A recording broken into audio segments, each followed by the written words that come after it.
Greetings and welcome to The Black Room. This is the podcast for all things erotic mind control. I am Callidus, joined as always by Madame Keystalot. Welcome back. Thank you very much. Pleasure to be here, and pleasure to have all of you here listening. Yes, indeed. And boy, do we have something for you to listen to this time around. Now, normally in these shows, we try to bring you some interesting topics, talk about some stories, talk about artwork, things like that, things from the world of erotic mind control. This episode is going to be comprised entirely of this epic interview that we recently had the chance to conduct with Lex Lucas of Entrancement.co.uk fame. If you've ever heard of Hypnodolls, that's Lex. That's his site. He's a hypnotist and a long-time creator within the erotic mind control community. We've been itching to have him on the show for a good long while now, and it's finally happened. And oh boy, did it happen! Oh yeah, that was a nice, long, fun interview. It was really spectacular. It was a lot of fun. The three of us had a great conversation. Honestly, there's not really much else to say because the interview is going to speak for itself. Lex is funny, intelligent, and knows how to work the microphone. A lot of interesting anecdotes, a lot of funny stories. I think you guys are going to enjoy this one. So, without further ado, here is the Black Room exclusive interview with Lex.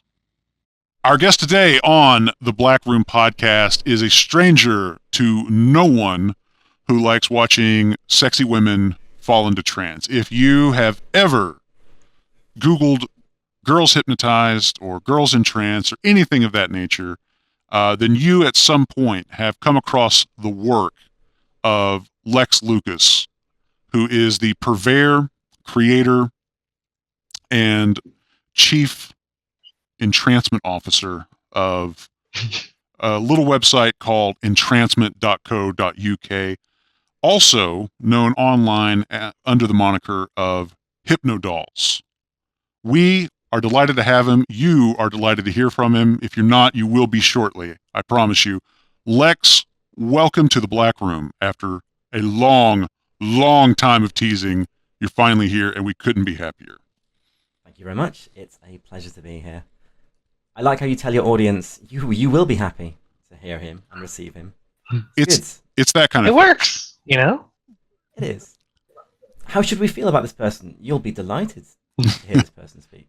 That's exactly right. It's a little bit like that, you know. I mean, people like to be told, people like to be convinced, and you know, we're the ones to do it. Or you're the one to do it specifically because you've made quite a career for yourself here on this website, convincing models to undergo hypnosis and to sort of see what sort of naughty, sexy, and kinky things can occur when one is entranced. Yes, somehow it's worked out. How did that? Well, actually, no. Let's not stop. Ignore that. Yeah, let's go a little bit back. Let's go back. Just because, you know, I mean, we're gonna get into that because not only like is everyone listening probably curious about that, but I know that I am. But just, you know, you can't just get started with this by, you know, just getting someone into trance and recording it. That's a few steps ahead. How did you get there? Yeah. Exactly. How did you first discover that, you know, you were into this, that you had a fetish for this sort of, you know, mind control, hypnosis, all that good stuff? What got you into it? Or how did you, like, figure it out? For me, it's always been something that's been very fascinating for me. I was raised quite churchy, so hypnosis and anything like that was always labelled as something, that's possibly demonic or occultic, so stay away from that, which of course made it 10 times more fascinating for me. Yes. Always. Same and here. then, as a kid, it's featured in so many cartoons and TV shows, and it's always portrayed as this powerful, irresistible, mysterious thing, and there's so many times it's just like the sexy lady characters getting mind controlled, or actually let's be honest, started younger. It was gummy bears and Ewoks cartoons. So I mean, you're honest. I appreciate that. It was cartoon bears, and somehow it didn't make me a furry, but it did make me a hypno fetishist. And thank goodness for that. But anyway. That'd be Nothing wrong with that. nothing wrong with that at all. But I think furry hypnosis is maybe one kink that's a niche too far to be, financially viable. Yeah. Yeah. Listen, Anyway, I've who got knows nothing if against the that's fine. furries. I'm just going for the joke, okay? It's just Yeah. I totally get that. just here for the entertainment, people. I know. I just got to be that person that makes sure that We don't slut shame on the black room. We don't do that here. Cool. except for when people ask for it. Yeah. But Yeah, go so ahead. I can even tell you the exact episodes. I even have written down somewhere the timestamps in the exact episodes that as a kid I watched and I was like, yeah, that's really cool. Let's watch it again. Yeah, that's really cool. Oh. Let's watch it again. Well, let's talk about that because that's definitely one of the. I mean, that's definitely one of the things that I always like to ask people. What were the books, the TV shows, the movies? What was the media that you saw as a child that I guess sort of was the foundation for this erotic mind control fetish that we all share? Mm-hmm. So animation, we've got Disney's Adventures of the Gummy Bears. Yeah. There's an episode called the Sinister Sculptor. So this ties in with my statue fetish and my freeze fetish as well. Mm-hmm. It's this trickster who's got this bag of powder, and when he throws the bag of powder at a creature like an eagle or a rabbit, it freezes it in place. And then he takes it as a statue and he just sells it as though he sculpted it. And he comes across the gummy bears, and he finds Sunny Gummy, who's the girl gummy bear, and he's like, you will be a work of art for me. And she's like, really? And she strikes a little pose. He throws powder at her, and she's frozen in this kind of like this glamorous, for a teddy bear, glamorous pose. And he just picks her up like she's, just solid and rigid, made of stone. They don't turn to stone, they stay in colour. Yeah. And pops her in his cart, where he later sells her and a number of other gummy bears to the Princess of the Kingdom. So I was probably like 5 or 6 when I saw this. Yes. So the rest of the gummy bears wants to free their friends, obviously, and they find the tablet which has the magic incantation to free their friends. And they have to break into the princess's bedroom to free them. And as they're doing that, the princess gets disturbed, and the gummy bears escape, but then the sculptor comes in, and then she's about to call the guards on the sculptor, and then he freezes the princess as well. So the princess is frozen in this, I'm going to call the guards! Yeah. Fists raised in the air, mouth open about to shout, and then... of state. Yep. And then powder in the face, she's just frozen in place, and she's a statue. And then Kavin, the stable boy, comes in a minute later, and he's like, Princess, what are you doing? Bops her on the head. I'm here waving going knock knock with my fist. No one can see it. Yeah. We can hear it, though. Yeah. And there's just this, like she's hollow. It's a silly sound effect, but it was just fascinating, the fact that these characters who were people a minute earlier are now just statues, and I was like, oh, that's really interesting. Mm-hmm. Fortunately, she gets freed, and the sculptor gets captured, and his dust all gets lost, and his tablet gets broken, and all the animals that were frozen come back to life, and everyone lives happily ever after. Yes, that is quite very fortunate. unfortunate. Oh, fortunate. Yes, I'm sorry. Fortunate. Right. Yes, I agree. Right. Yeah. Go ahead. No one remains a captive plaything forever, which is good. It is kind of human trafficking. What is being described here? It is a little bit of human trafficking. What we're talking some of those are animals and bears. Mm-hmm. What's the genus of bears? Related to canines, right? I can't. Ursus? I can't. Anyway. I'm not sure. I'm trying to think of the Latin name for gummy bear now. What's gummy in Latin? I don't know. Gummus? I have no idea. Ursus gummius, probably. Yeah. There are worse topics to get stuck on, but that sounds then. Please, no. I cannot. No, I cannot abide it. Oh, I actually 110%. So I'll take credit when I pun. I'll be that person just grinning like an idiot in the corner. That was not intentional, or I'd be taking credit for it. But that sounds a lot then like you'd trace your fascination, Lex, with all of this with very much external influences. Not necessarily saying that horribly corrupted by media. That's fun to think. But more of obviously that fascination sounds like it was always there. Similar with me, I was always, all this stuff was just yes, need more. But would you trace that then more to the your current interest, more in your own latent interest, or in the sort of exposure and the repeat exposure and availability of these sorts of things? I think it's repeat exposure that just kept hammering it into my head. This is cool. This is fun. This is exciting. This is I think exciting usually, and theatrical, and like contrast is always a big thing for me. So going from about to scream to frozen in place, going from animated and running away to frozen in place. The Ewoks cartoon that I mentioned earlier, that episode, The Sinister Sculptor, he's got a magical ring that not only does that turn people into statues, but it also mind controls them so that they become your slaves. Yeah, and naturally.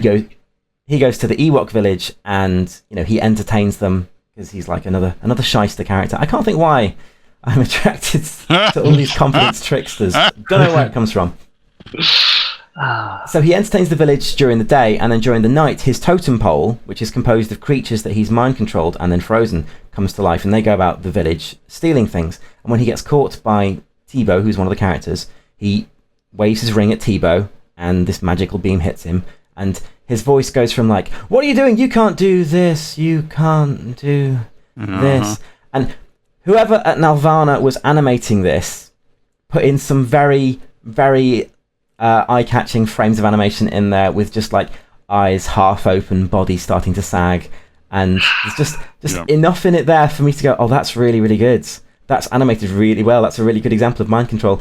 And later on, when they're trying to rescue Tebow, Latara, who's the cute girl gummy bear, I'm not attracted to bears, honestly. I believe you. I completely believe you. She is offended by the totem master, who's going through the things that he's stolen from the village, and one of the things is her necklace, and he says, it's nothing but junk. And she's like, nothing but junk? Listen there, you no-good trickster. And as she's trying to tell him off, he zaps her, and then she starts getting spacey, no good, no good, no. And she goes derpy, and then she's turned into this this wooden representation of a gummy bear, which isn't quite as cute as her derpy self. There you go. Yeah. But yeah, so that's like the statue fetish, that's and the mind control fetish there as well. Just the idea that 1 minute they are angry at you, the next minute they are happy to do whatever you say. Not that I want people to be angry at me, but I do like to see contrast, disbelief to total That's a belief good point, though. But like, it's one thing to tell someone, for example, you're flirting someone up, and it's like, hey, let's go to bed together, and that's a natural flow from one thing to the other. You're flirting, and then you get more sensual, etc. But going from I'm going to cave your head in to hey, why don't you just go down on your knees and we can go from there, is that's working, because otherwise they would not be doing that. Well, I think that's one of like as Madame Kieslot and I often talk about on this show, our love of sort of evil hypno dom characters, these sort of femme fatale sort of hypnotists who are wholly irredeemable characters based on their actions. People like Trilby's Joss, people like Chelicerate's Amelia in this great series she's got going right now, Canary. And I think that is probably, I think, one of the core elements of that contrast, as you describe it, is this, like, the protagonist dislikes this character, fears this character, doesn't trust them in any way, and yet cannot stop themselves from kind of falling under their influence. There's something about that quality specifically. If you're already into the character, what's the point? What's the point of the mind control at that point? The fact that you're being made to do something that you don't want to do, or the fact that you're being made to want to do something that you don't want to do, I think that's really where the heat comes into it, or certainly for me. I do know some people that prefer it otherwise, but that's person of the extremes, the contrast. That's a great way to put it. It's that contrast. It's not just the the control there inherently, but it's this is very different than what it was a minute ago. Yeah, it's not always about like forcing and turning love into hate, though. If someone's interested in that, that's fun too.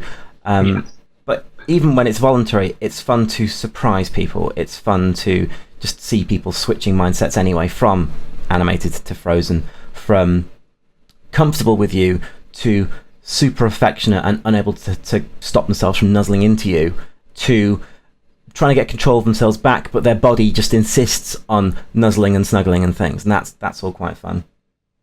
Undoubtedly. That's so true. And And then I think was the question earlier about like nature versus nurture in terms of where my MC fetish came from. Definitely both, because I think if it wasn't a part of what I was into anyway, I wouldn't have caught on to just like that brief second, that frame, that moment wouldn't have had quite as big an impact as it did. Why would it have mattered to you if there wasn't something sort of innate already telling you this is interesting? Yes. And then for whatever reason later on, I think like all of us, I think, you know, like later on that gets attached to sexuality and yes, voila. It doesn't start off as sexual. It just starts off as, oh, this looks like a lot of fun. And oh, the whole idea of people freezing and turning to statues is very fun. Or, you know, kidnap scenarios, people always being tied up in shows and TV shows.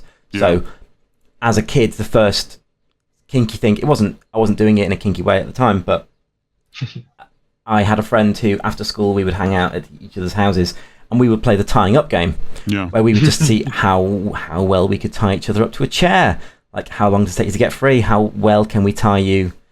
You know, how captive can we keep someone? Yep. And we were fairly rubbish at knots back then.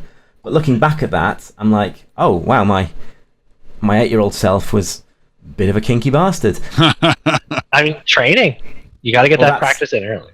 Well, that's like the sort of the proto signs that there was going to be some form of kink there later on. Also, it's a lot easier to tie people up than it is to hypnotize them when you're young, because, you know, enough rope looped around in enough ways, and you've got someone tied.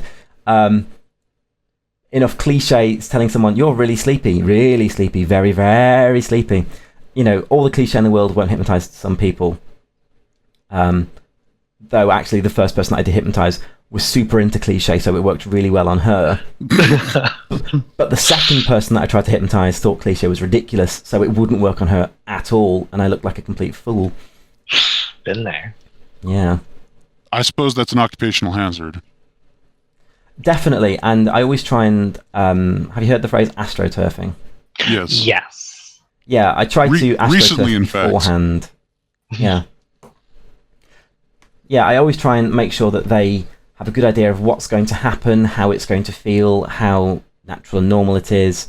If someone seems like completely standoffish about it, like, oh, this is really weird, I'm not sure it's going to work, then I try, before I even start trying to hypnotize them, I'll try and move the goalposts so that they're more into the mindset of, oh, okay, I can see why it works and how it works, and yes, I understand that, well, if I'm driving home and I make my way there automatically, I've been in some form of altered state, so I can see how this is something that happens and it's not something that's completely alien.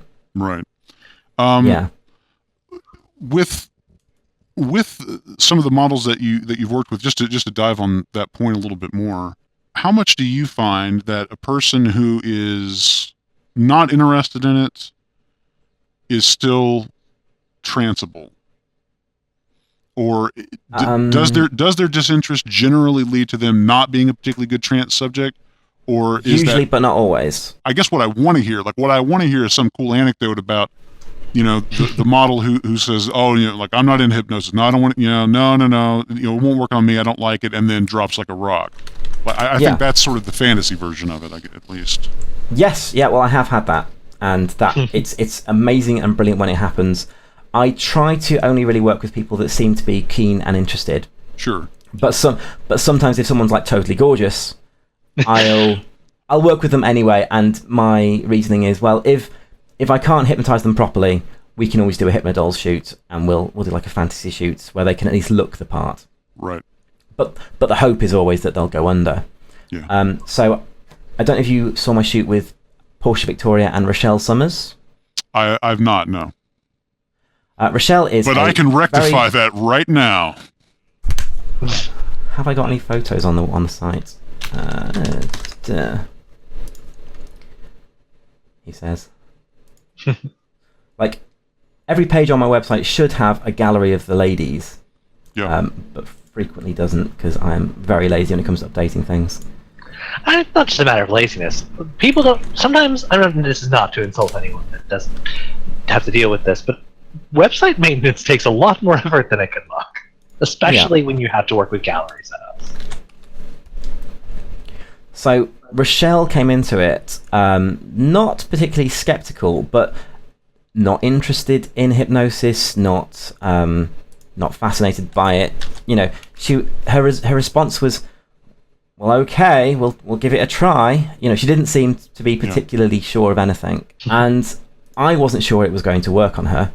However, she, as it turns out, was an amazing subject, and it was just really fun giving her things like a mental off switch. And so it was a 2-girl shoot, and at one point her and Portia are switching each other's brains off with a snap of their fingers.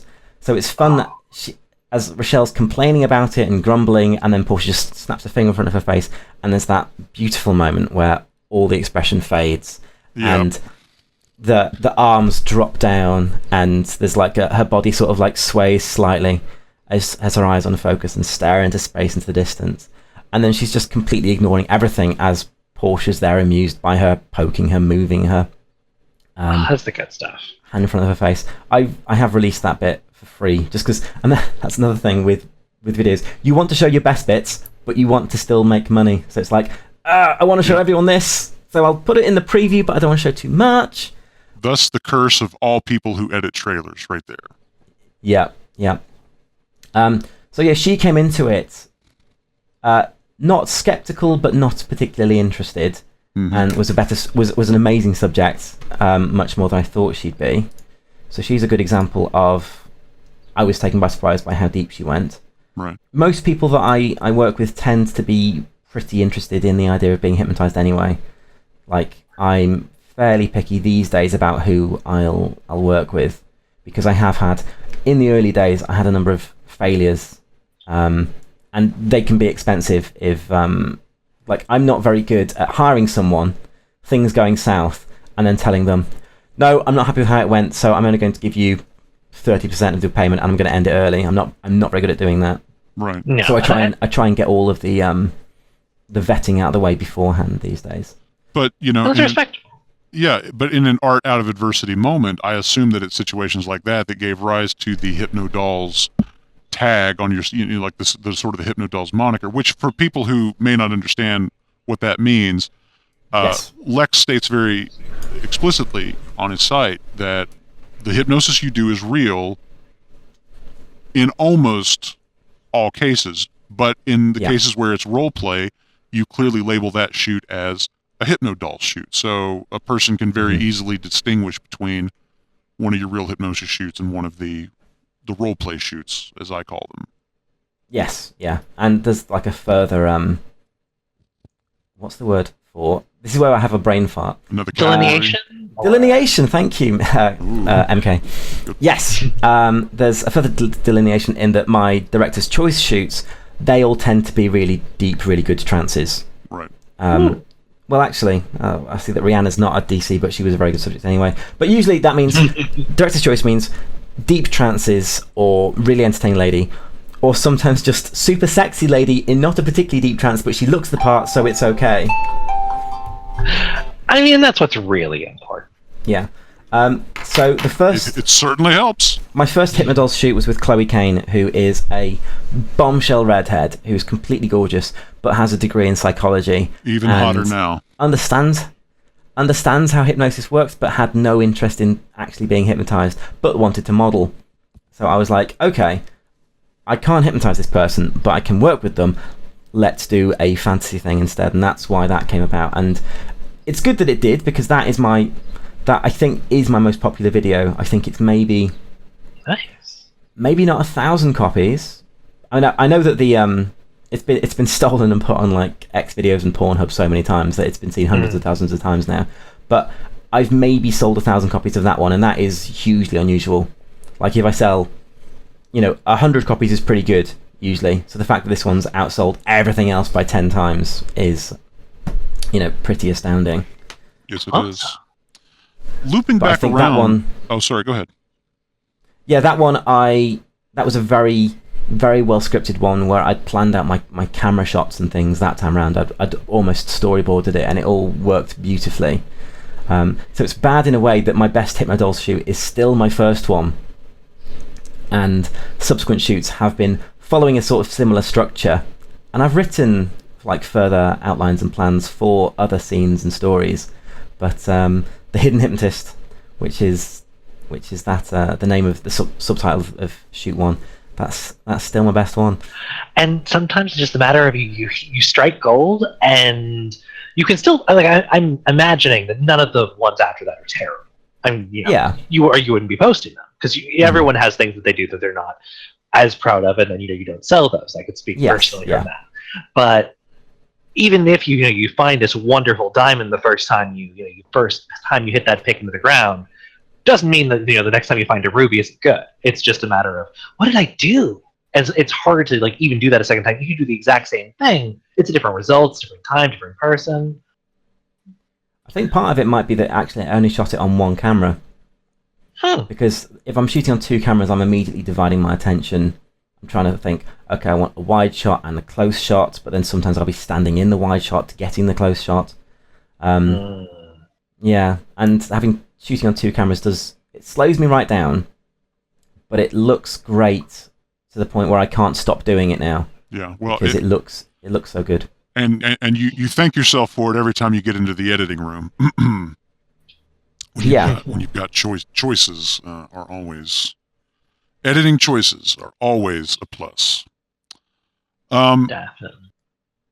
Going back, I'm just curious, basically, about some of the other media, some of the other TV shows and movies and things like that. I'm always curious to sort of find commonalities and things like that. Okay. What I'm looking for, were there any influences, things like, Wonder Woman, The Bionic Woman, Doctor Who, like some of those shows that are sort of famous for the mind control that they featured. Are any of those big, prominent ones for you?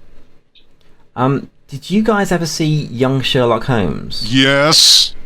So there we go. We've got that scene with. I know that the villain's name is Wraith, and is his sister Rachel? Is that her name? Maybe, but you're talking about the scene with the ring, right? The ring scene reflecting with the ring, light. Yeah. And yes, she's being mummified up, and she's struggling to begin with. And he gets his ring, reflects the light into one eye, and then the other. Then the other. One eye, then the other. The expression on her face, like as the eyes kind of go wide, and even though she's still kind of being defiant, but like the way that she is like physically sort of responding is so hot.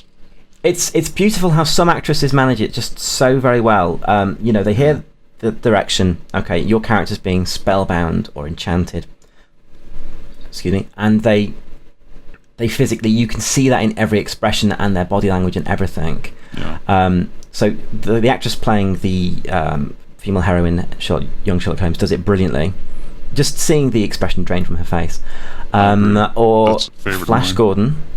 Flash Gordon, The Seduction of Dale. Again, it's a magical ring. What is it with all these rings? I'm not complaining. I think it might in part be the sort of contrast you mentioned before, because a ring is a very small, innocuous thing, all things considered, and yet very few people would say exactly. It's not just like a little bit of power either. Like it's a ring and you can open a soda can with it. It's a ring and it makes women's minds do whatever you want them to, and that's a very dramatic difference. Yeah. That's a good point. So in Flash Gordon, you've got Flash and Dale and Dr. Zarkov, and they've all been captured by Ming, and they're all in his audience chamber, and they're in an alien world. They're feeling vulnerable. They're huddled close together. They don't want. They're protecting themselves. They don't know exactly what's happening. And then Ming takes an interest in Dale and holds out his ring, and there's like sound effect, and then she just starts slowly walking forwards, like she doesn't care about where she is, like she's paying no attention to anyone apart from the person right in front of her, who suddenly she's looking at with the most love-struck expression in the world.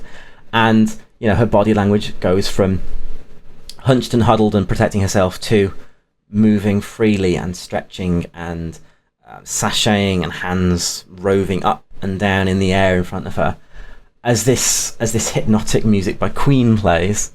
And I love that scene. That scene's just so brilliant, and she has no idea what's happening when it ends, and she tunes back into reality, and she's like, "Oh, what happened to me?" And rather than being offended, like, "You just mind control my friend," Flash is like, "Well, that was really something." Yeah. That is a very interesting expression he has there. You're right. Yeah. So true. So yeah, that Flash Gordon ring scene. I That's a don't good remember watching it as much as I watched and rewatched some of the other things, but that definitely made an impression. I'm sure there's more. I know that there was a Man from U.N.C.L.E. episode with a device that froze time. Time freeze. That was featured fairly often. Yeah, that's true. So, and I think the Avengers at one point, although I think I only found the Avengers later on. I definitely saw the Man from U.N.C.L.E. as a kid, and there was just this device that froze everyone in the immediate vicinity, and that was really cool. There was a kids' TV show in Britain called Kappa 2 about a kid in like 1990 who had a time twin in 2090, and they exchanged places. They were both played by the same actor to explain this time twin concept. Yeah. Like they did like a foreign exchange basically, except it was Time exchange. It was Future Boy exchanging places with Present Boy, Right. and Future Boy had a watch that could stop time, and he was a high school student. So I think I was like 10 or 11, and no, maybe younger, maybe 8 or 9. But the people being frozen were by and large his friends and sister and family, and they're sort of high school students, age sort of 14, 15. So as a kid, I was like, all these frozen people, that's really cool. Yeah. Yeah. And the hijinks ensued. Hijinks ensued. Yeah. Oh, and Out of This World, if anyone remembers that TV show. Yes. Remind Only me, vaguely, but the title sounds really familiar, but I can't place it. What was the premise? She is a daughter of a single mum, and it turns out that her father was an alien, and that's why he's not around anymore, because he went back to his home planet. But on her 13th birthday, as she sort of starts to hit puberty, she starts to develop these alien powers, and one of the powers is the ability to freeze time anytime that she presses her 2 fingertips together on her first finger. Right. Okay. Yes. That character's this name does was sound Evie. familiar now. Yeah, so lots of it involved sort of time stop comedy, as you know. I remember in the introduction to the show, as the music's playing, and the song is "Would you like to swing on a star? Whoa, carry moonbeams home in a jar. Whoa." And like she walks into a room at one point and knocks into a ladder that's got someone on it. Yep, and there's like and they're stops them from painting. falling. Stops them from falling. Yeah. And she's like, she gives this oh well shrug to the camera, Yeah. as she's still moving freely, but everyone around has frozen. So yeah, freezing has been a big thing for years and years and years with me. Probably more than anything else, probably because that is what I see most in media. Yeah. Yeah, and robots like mind control chips, slave collars, the He-Man movie. Yeah. Yeah. Totally. There's the headband that Tom Paris from Star Trek Voyager has to wear at one point. Yep. And he divulges information. Does Courtney Cox get mind controlled as well? I don't don't think she so. does. One of those big disappointment moments. Yes, obviously, because what we really needed was a scene where Courtney Cox got the collar and got mind controlled by I can't remember the actress, but the Evil Lynn character. the Evil Lynn character. Yeah. What we really needed was a scene where that happened. Oh yeah. That's one to look out for in the remake, though. Yes. Oh gosh. And then in the He-Man cartoon, I know that She-Ra she started off as a villain because she was a mind-controlled villain, sort of head honcho of Hordrak. Right. Hordak? And then I think it was Hordak, but it's some weird name. Hordak sounds Hordak, right. I think. Yeah. Yeah. And he was keeping her under control through like regular hypnosis sessions or something. But when she got her Meg sword... Meg Foster is the actress I was trying to think of that played Evil Lynn. Right. Yeah. Yeah.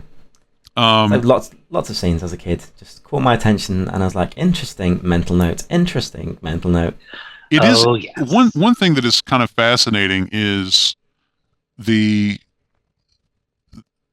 just so many of the commonalities in, and I suppose part of it is just generational. People who are of similar age, come into this stuff in similar fashion. But it is interesting. A lot of the commonalities, both the obvious things like, oh, I watched that too, but one of the things that you mentioned that I thought was kind of fun was how there's some of like the other fetishes that are kind of in the orbit of erotic hypnosis and mind control. You mentioned Time Stop, robots, and yeah. that it's interesting, how those things, are all like they seem to sort of be in the same nebula cluster of fetishes that relate to this. The alt way back when, the alt.sex.robot fetish or alt.sex.fetish.robot news group, and then the subsequent website. That was how I discovered my very first erotic mind control short story, and then and eventually that led to discovering the erotic mind control story archive, and the rest is history, as they say. Yeah.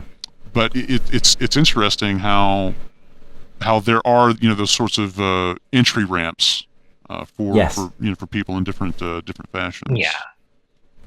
Yeah, I did discover the news group, but I think this was like 1997, 1998, so I would have been 16, 17. I was deeply in the closet around family about this interest, so I didn't want to do anything too obvious, and I think I was using my mum's laptop to get on the internet, so I was being very careful about what I was going to, signing up to, browsing and things. So I know that I Googled. It wasn't even Google then; it was Alta Vista, I think, that I was using. Hypnotized girls is what you type in, and then that's how I discovered MC Stories, MC Forum eventually. The original entrancement video, run by the amazing Hypno Maestro, who is still in the community, who I owe a massive debt to, just because he's doing he was doing what I am now doing, and he was kind of the progenitor that I saw and was like, that's really cool, I want to do that. Maybe not with a ponytail, because I'm sure I'm going to go bald at some point, and I did. Well, hey, it's better to be honest with yourself about that kind of Lord Hypno's site, if anyone knows Jason. I don't know him, but I certainly know the website. And he was putting out like free previews of people that he was freezing and things, and like playing card games with, and he would like always win in higher or lower because he'd hypnotize them to think that he'd won every time. So that was really funny.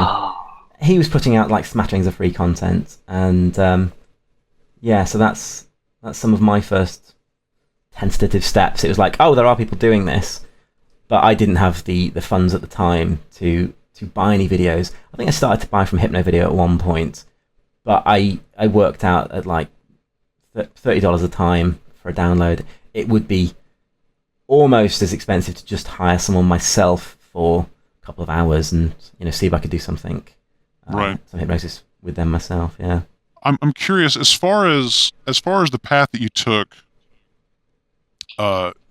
getting into this, was the desire to sort of be active, to be a hypnotist, to entrance a subject. Was that always sort of the driving force? Like, was there a time where you were satisfied just kind of being a consumer of, stories on the archive or videos from these other outlets, or was that a pretty early realization for you that, hey, I want to do this? Definitely the latter. Anytime that I see anyone do anything skillful or good, I want to do it. I want to, if I see an artist that I like, I want to draw like them. I am, I don't know, what's a good word for someone that just absorbs everything around them. Sponge. And wants... Yeah, a sponge. I was going to say leech, but that's not a very nice word. But yeah, no, I'm a talent sponge. I see people do cool things, and I'm like, oh, that's awesome. I want to do that. That's amazing artwork. I want to draw like that. You're amazing at the piano. I want to be better at the piano. Yeah. And I have, I've at this point in my life, I understand that there are some things that I will never be able to do or be good at, and I will just have to enjoy the fact that someone else is an amazing stand-up comedian, and I'll never get there. But in terms of hypnosis, that's always been a huge interest, and just seeing it is great, but being the hypnotist is just 10 times better for me. Totally know the feeling there. Yeah. Love seeing shows, love going to shows, but they just have me feeling like, I wish I was up there. Oh, I wish I was... Although saying that, I'm not super confident in front of audiences and cameras and things. Getting better. Trying to do more events and demos and things and conventions, but yeah, I see it done, and I want to do it myself, and I want to do my own things, and I am a bit of a control freak to the point where there's always a way that I'd have done things differently. So if I see something done that I like, I'll still be thinking, oh, you should have done this for longer, or you should do that now. You know, if you see someone frozen in place, and like, so in any kind of show where someone is frozen and they are looking around panicked, like trying to free themselves, I like that moment, but I also like the moment where, you know, they get a tap on the forehead or something and their brain turns off as well, and they just the panic vanishes, and then they're just in that blank state. Yeah. So if that's not part of a scene that involves a freeze, I'm always thinking, oh, you should have frozen their brain as well, and then just left them for 5-10 minutes and moved them around, and then surprised them to find that they've moved somewhere different. Yep. Oh no, I'm right there with you. And in fact, actually, you well, first off, I have to say, you mentioned someone else could be a good stand-up comedian. You want to be a good stand-up comedian. I've never seen your act, but you're at the very least funny to talk to, and that feels worth it too. Like, not only you're funny, but no, you're sorry. That just sounded like I was saying that. You're a funny guy. I'm exactly in a nice way. Funny. Reasonably entertaining. No. But exactly. My worry is that I have 6 funny stories which I tell to people in the first hour of meeting them, and then I've got a terrible memory, so the next hour I tell the 6 funny stories again, and they're like, yeah, you did say that. Guilty as charged. No, I've been there. But you mentioned specifically, you know, worries doing things in front of people, and I've had a similar worry as a hypnotist. There's the sort of, it's different when it's somewhat more intimate, because it's sort of, it always a little bit, at least for me, feels a little bit sort of, this stuff really works. I mean, I've been doing this for years, but there's still this sort of weird, this feels almost too easy, or this is just sort of, how does this work out? But for mentioning that, I'm looking around on your site, it mentions that you're specifically a certified stage hypnotist. How do you end up in that path specifically? I'm a certified, that should maybe be a comma there, I'm a certified consulting hypnotist, not a therapist, who does stage hypnosis. There isn't, well, not that I'm aware of. Well, there might be. There's someone selling a course at Everything Online. So I haven't taken a stage hypnosis certification course, but I've taken a hypnosis certification course with Wise Guy. If anyone knows Wise Guy. Yeah, of course. I'd be surprised if someone didn't at this point. But yes, I'm mostly self-taught when it comes to hypnosis, and I have a lot of skills and talents when it comes to like conversational inductions and text inductions, definitely, because I type like the wind. But I definitely have, you know, I don't know everything, and I'm an arrogant son of a bitch, but I am at least aware of the fact that I don't know everything, and I'm not good at everything. So hanging out with people that know more than me, that are smarter than me, that are more skilled than me, that's never going to be a bad thing if I can, you know, learn from them, you know, pick up some skills or work out why things work. Like I am fascinated in everything. When I was first getting on the internet, I spent so much time on Wikipedia because, you know, didn't want to look at too much porn. But yeah, my Wikipedia. I lost that impulse long ago. Yeah, but Wikipedia trails would just go on for hours and hours as you go from one topic to another, and it's like tvtropes.com, if you know that one. Yeah. I was still so crushed when they removed a whole bunch of their erotic content, because it was actually on there. Oh, I know. Yes, because with the whole MC fetish possibly being akin to rape, so they were like, well, do we want articles on this or not? Like, yeah. So frustrating. It's understandable. Yeah.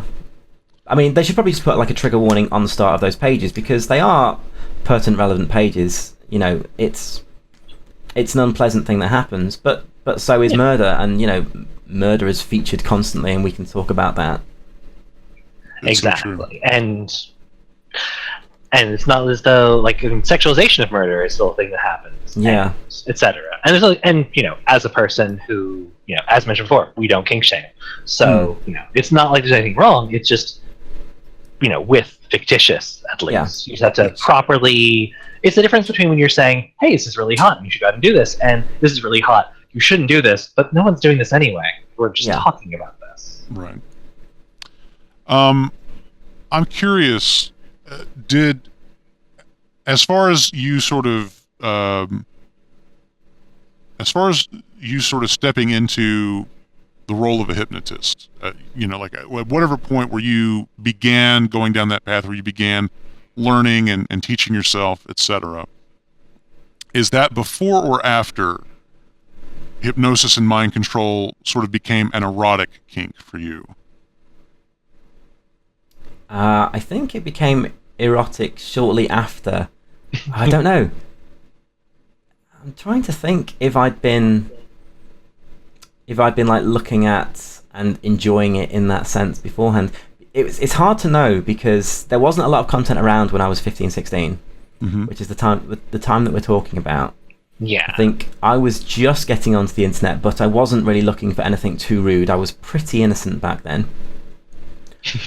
But the moment that I hypnotized my first girl buddy, she was so responsive that it almost immediately became erotic. Right. Yeah, that's an experience I can understand. But I wasn't blogging it at the time, so I don't know if it was like chicken or the egg. I don't know which came first. I know that I had no erotic plans with her to begin with. It was just, oh, let me see if I can hypnotize you. And I think I might have even phrased it that way, let me see if I can try to, so it wouldn't have worked on most people, but she was so open-minded and, so uncritical in her happiness and her willingness to try being hypnotized that she was just an amazing subject and went under super, super easily.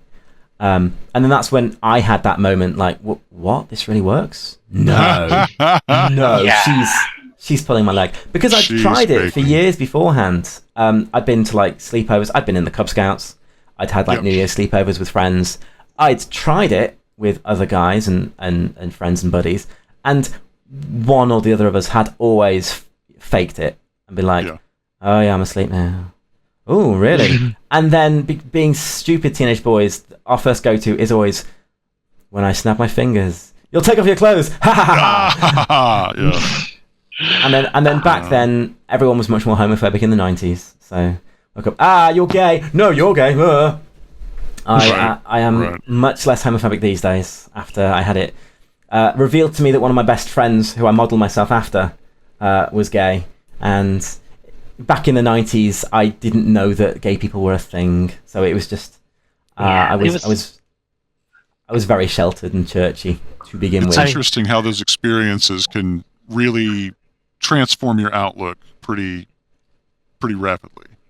Yeah. My mum's friend, one of her best friends from university, was a gay guy, and I didn't know that he was gay, but I just knew he was really cool. So I started to behave, like I say, I'm a sponge. I started to behave exactly like him, which is why I'm maybe a bit theatrical and sometimes slightly effeminate. And I won't link you to the pictures of me in my wigs because I have got a wig collection. It's for the models mainly, but I do look great in them. Yes, but then when I was making homophobic jokes one day, and my mum was like, "No, we've got gay friends." I'm like, "No, we don't."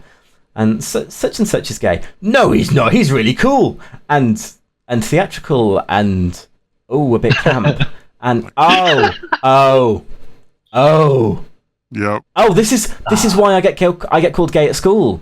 People think that that makes so much sense now. Okay. And yeah, I quickly got over homophobia at that point. All the pieces fell into place. Not completely. I'm still probably bigoted in some ways, but I do my best, yeah.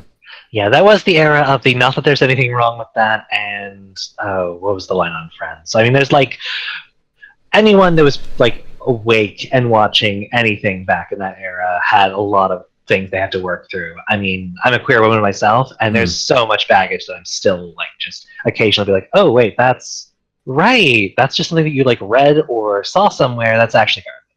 And the trick is, moving past it like you've done, and that's, acknowledging that it wasn't great before.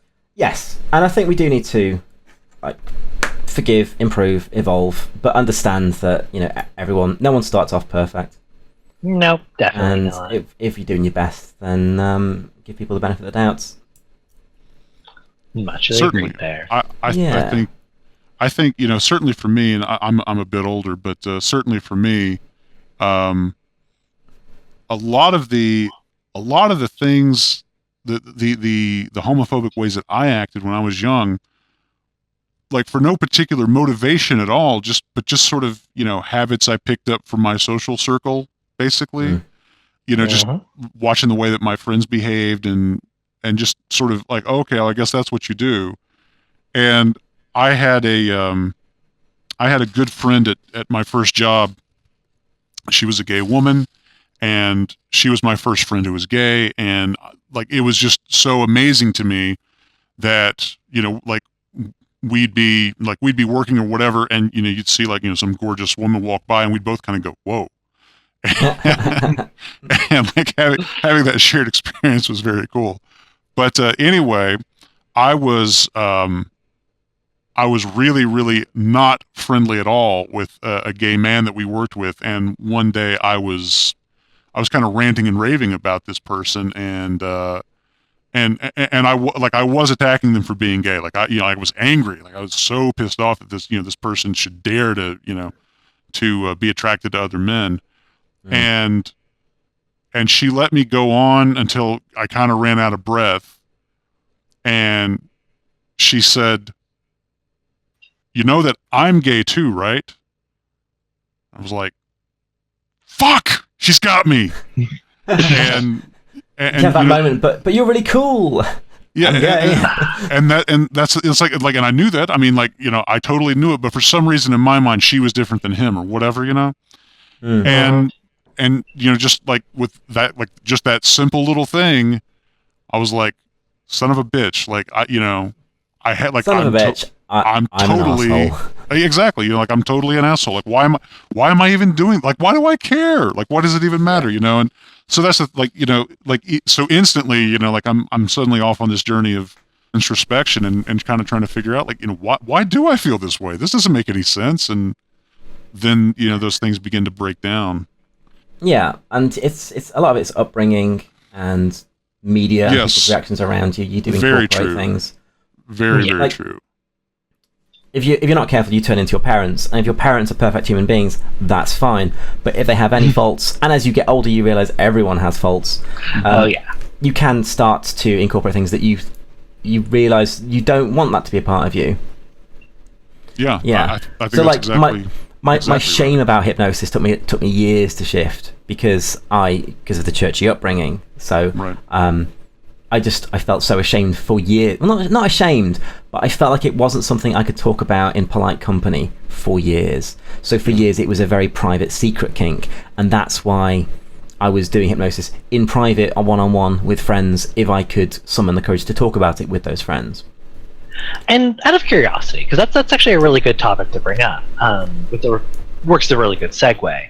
I was similar for a very long time myself. Sort of like just a sort of closeted sort of, I mean, that's an interesting thing. Of course, hypnosis is neat. And people would notice the way I'd light up, but I wouldn't bring it up myself or anything. Yeah. But how did you go from that sort of stage of like, what was the sort of the process for you between the, this is something that like no one should know, to getting past that? And now, I mean, I imagine it's kind of hard to do what you do completely without some level of like comfort in that. I mean, at the very least, you have to talk with your performers, and that has a level to it.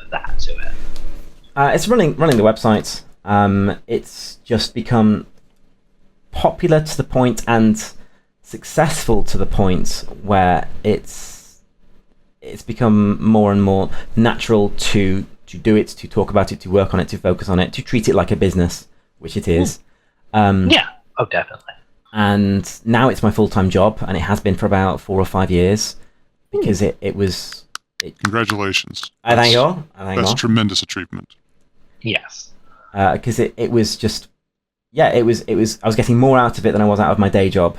And my day job was only like a tech support job, fixing computers and resetting passwords. So it wasn't anything hugely lucrative. But the website was maybe doubling it or tripling it some months. So I was like, wow, I should focus my efforts here.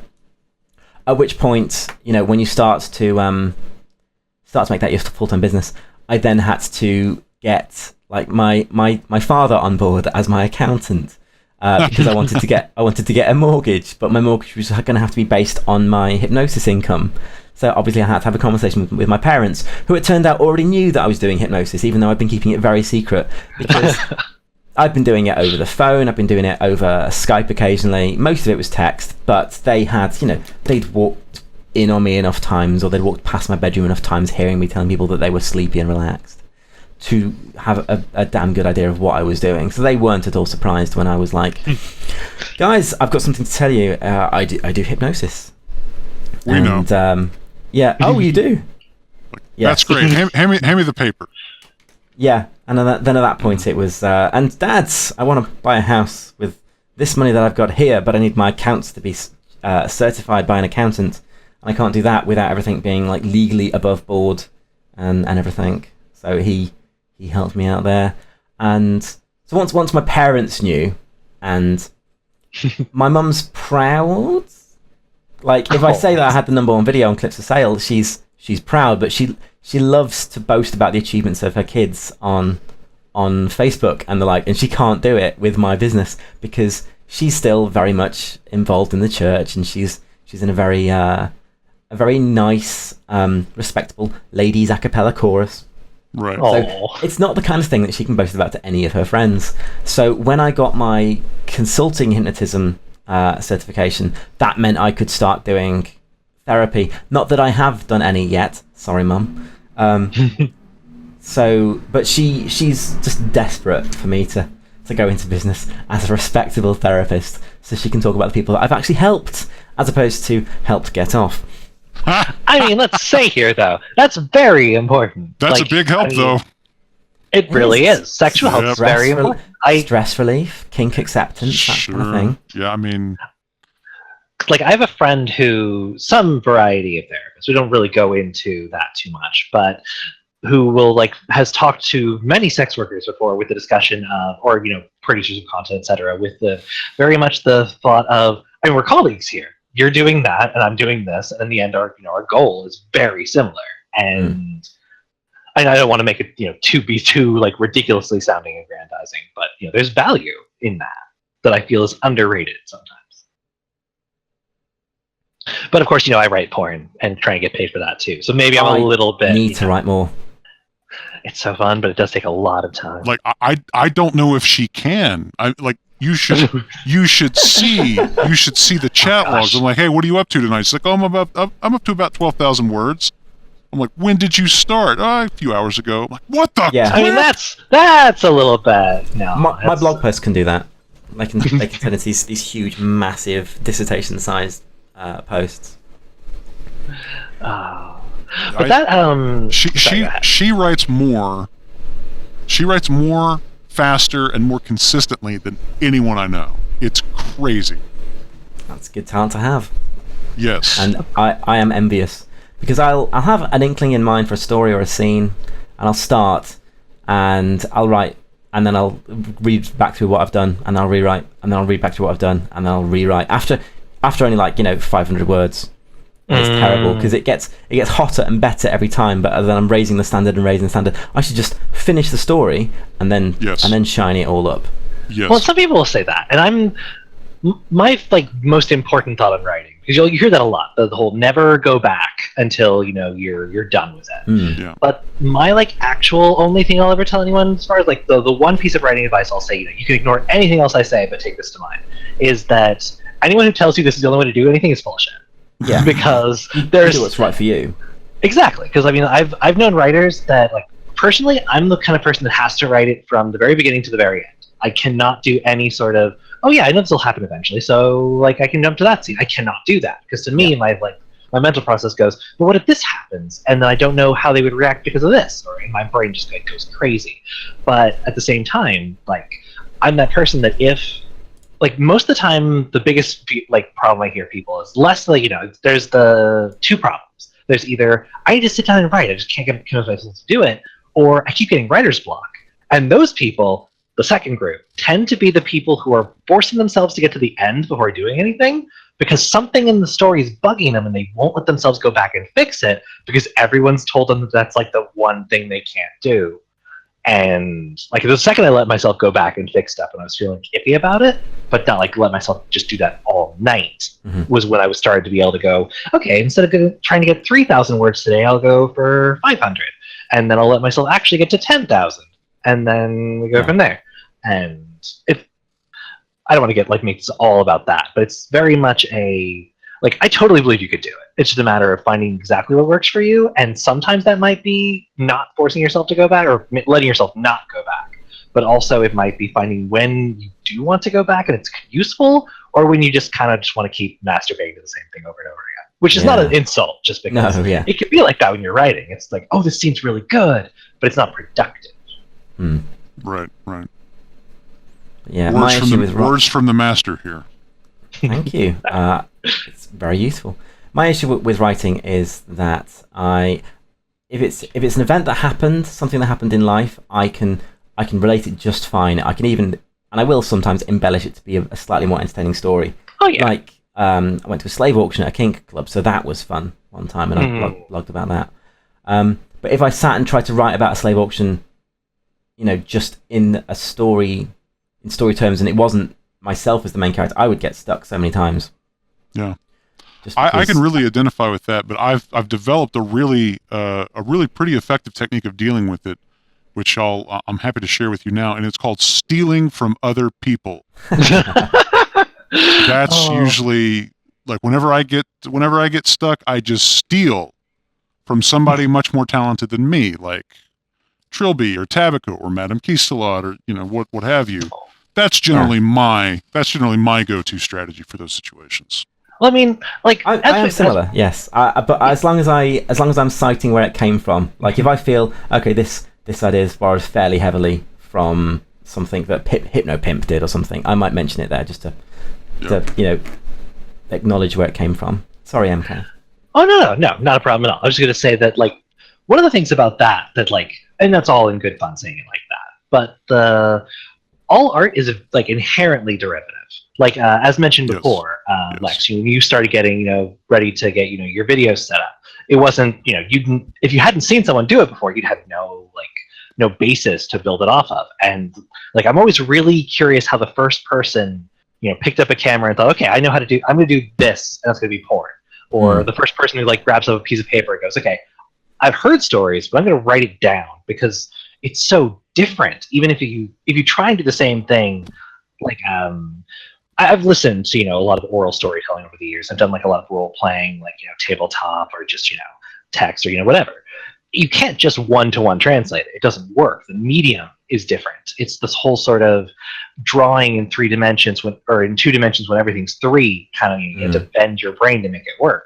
Seeing someone else do something is like so inherently useful in a way that I don't think we'd have anything without it. Yeah, it's immediately helpful as a template.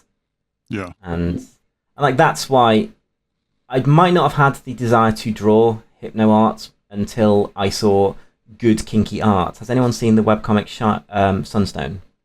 Yes, actually. It's a beautifully drawn BDSM comic about a couple of queer girls finding their way. Well, I think they're bisexual maybe, but like just tentatively exploring their sort of blossoming relationship. But it's drawn so well that since seeing it, I've started to draw more kinky scenes myself because I'm like, okay, this is how it can be done really well and look really good. Yeah.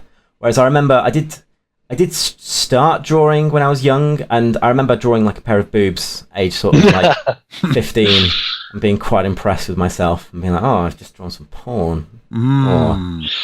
Yeah. It would have been awful. And having amazing examples like Sunstone is very, very handy for reference purposes.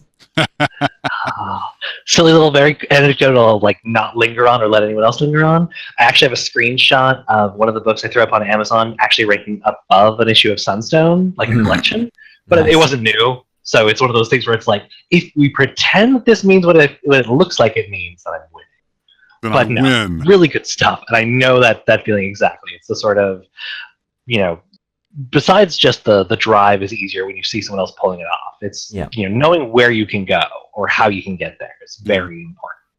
And that sort of how actually speaking of that, how did you sort of go from watching other people doing it, from performing hypnosis yourself, to hey, I'm gonna find some models, I'm gonna talk to them, and we're gonna film this. We're gonna go to the actually creating what I've been like watching and like wanting to do. How did that actually start out for you? Because that I can't even imagine how you like make that transition, even if I know obviously you had to. I was pretty lucky in that the first model that I approached was happy to do it in photos, like happy to stage it, just pose around like she was hypnotized. She was a bit, that's because I hadn't got any experience, and usually when it comes to photography and sort of approaching models in the industry, people like to see references. So, this 24-year-old guy with 0 references approaching this girl, she was a bit cautious, didn't want to be properly hypnotized, but was happy to pose like she was and look at a pendant like she was and roll her eyes like she was. So that's, can't remember her name now, but that went fine, and the email exchange went well, and she was happy to try it out, and she didn't live that far from me. And so the next email exchange was easier because I'd done it before with one person already. And the second person I was hypnotizing, this was Nikki from my website, who was the first girl on the site. Yeah. Her partner was present at the shoot, so she was fine because she was being chaperoned, so she was comfortable with the idea of going under. And so was he. In fact, he was super curious about seeing his girlfriend hypnotized. No doubt. I didn't know what was normal and what wasn't normal back then, so chaperoning is a little bit unusual, though it's understandable, because if it's like a weird topic, it's someone that doesn't have references, of course you're going to be cautious. But her partner sat in on the shoot, and I didn't have a video camera then, I just had a stills camera. But she, it turned out, was a very good subject, went under very, very easily. We're talking freezes to the point where she doesn't blink, and her eyes would tear up, and tears would roll down her cheek, and she would just sort of stare impassively, not noticing or registering or caring at all. Wow. So this was again probably why I kept doing it, because I had this amazing reaction from her. And he loved it, and he was in the background going, "Whoa, yeah, whoa, whoa, look at that!" Because it was just photos, so it wasn't video, so he could just respond however he wanted, and he was very, very vocal in his appreciation.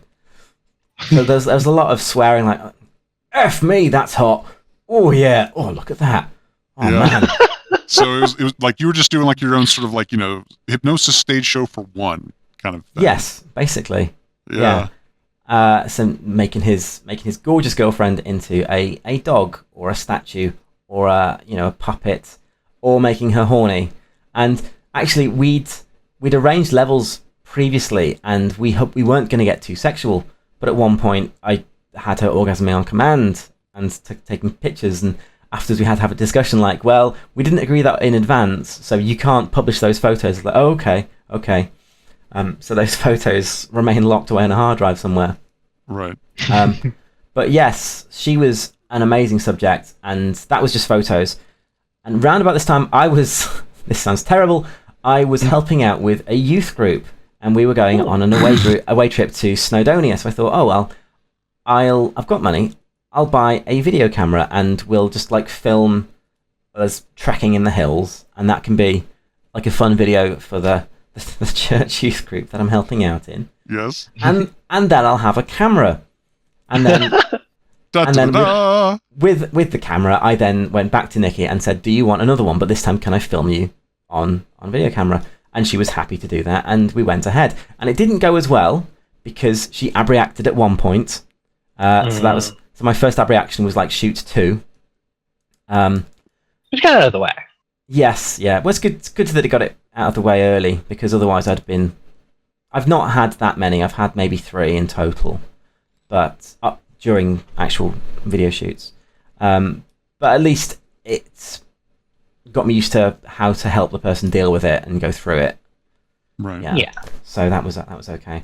But so it didn't go as well, but she still responded pretty well, and she was still gorgeous. And looking back at the video, have that to fall back on. I wish I hadn't put her in a beige outfit in a beige room with beige wallpaper, because I think it's a very beige video, that one.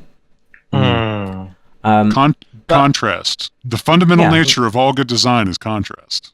Yes. But that went well, and I think the fact that maybe I was British doing it was a little bit unusual, and there weren't that many producers out there at the time, and I think... No, it wasn't Clips for Sale to begin with. I think I might have been doing... It must have been PayPal or something. I'm now banned on PayPal. No. How did that happen? Yeah. Anyway. Well, PayPal don't like adult content at the best of times. They're very sort of amorphous. So I've heard.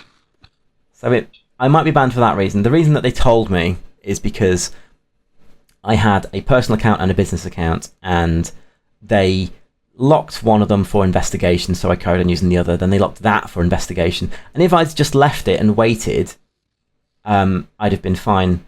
So they tell me. But I didn't. I opened another account, and I didn't realise that they were going to track my bank cards, IP addresses, email addresses, so that they're like, oh, this person started a new account. So they thought I was committing fraud, which I wasn't. I was just frustrated that they hadn't told me why I was frozen, how long I would be frozen for, and I was unable to do business. So yeah, I mean that's like your livelihood. That's not something you can just wait for who knows how long. Yeah, so that was highly annoying. They didn't communicate to me what they were doing, and very shortly afterwards they banned me. But fortunately, this was around about the time that Clips for Sale was launching, so I was able to make some money that way. And to begin with, they were sending me like a check each month, and I was going to the bank and paying in a check at the bank. And but then once one video paid for itself, the second video quickly paid for itself as well. And I just thought, oh, maybe I can make this like a regular thing, and started planning for it more and more. Though that's fantastic. In the early days, before having a sat-nav, I was printing out sheets from... it wasn't even Google Maps, because it was before Google, but I was printing out directions, MapQuest and things, and they were in my car, and I was driving places, and I'm terrible at following written directions. I love the mini-map, because I'm so used to video games. Yeah. So my sat-nav is my mini-map, and I can find more easily now. But to begin with, I was just travelling around with like sheets of paper, and probably driving quite dangerously as I'm trying to glance at these sheets, traveling to places that like an hour or two's drive away. All while my parents don't know what I'm doing or where I'm going, and occasionally I get phone calls. Where are you? Oh, I'm at Nikki's house. Who's Nikki? A friend. A friend who is definitely not hypnotized and topless right now. And church upbringing. So I don't like lying. Yeah. But I don't mind not telling the whole truth, you know. I'm very important. Didn't we have a discussion recently on the nature of honesty versus truth? Didn't we talk about this? Yeah, thanks to Virtue. That was a thing that came out. Oh, so while we're on sort of quirks that come out of like places you might not expect, you've got a signature look going for you. Yes. How did that come about? Because it's you. Like you got that sort of that's a silhouette and it works. How did you come to that being like the thing that was associated with you? I think I was starting to become aware of there being some hypnotists who appear on camera. Hypnomaestro was the progenitor, like I said. He's very tall, slim, dapper gentleman in a suit. Yep. So very smart and presentable. That's good.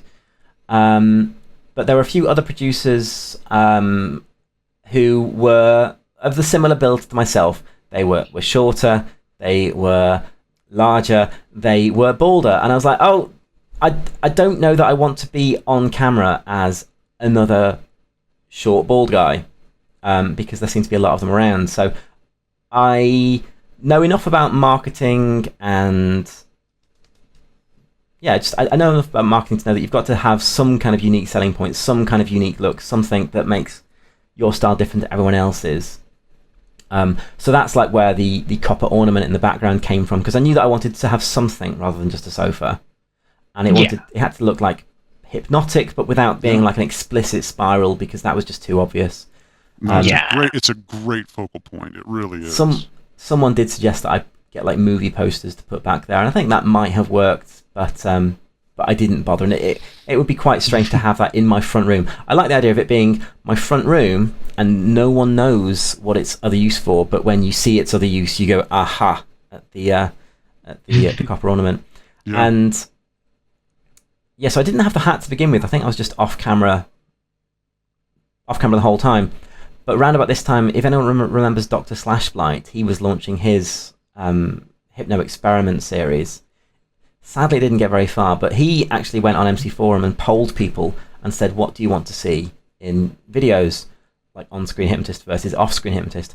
And someone made a comment which just stuck with me, which was that an off-screen hypnotist can look a bit creepy if it's disembodied voice, just a hand on camera. And I know that sometimes that's kind of cool because the audience get to put themselves in the place of the point of view character. Right. It can almost be like they're the surrogate. But I know that I want to appear approachable and comfortable and respectable for anyone that I'm working with. So it felt more honest to appear on camera myself, and let people say, okay, this is me. I'm willing to put my face to my work.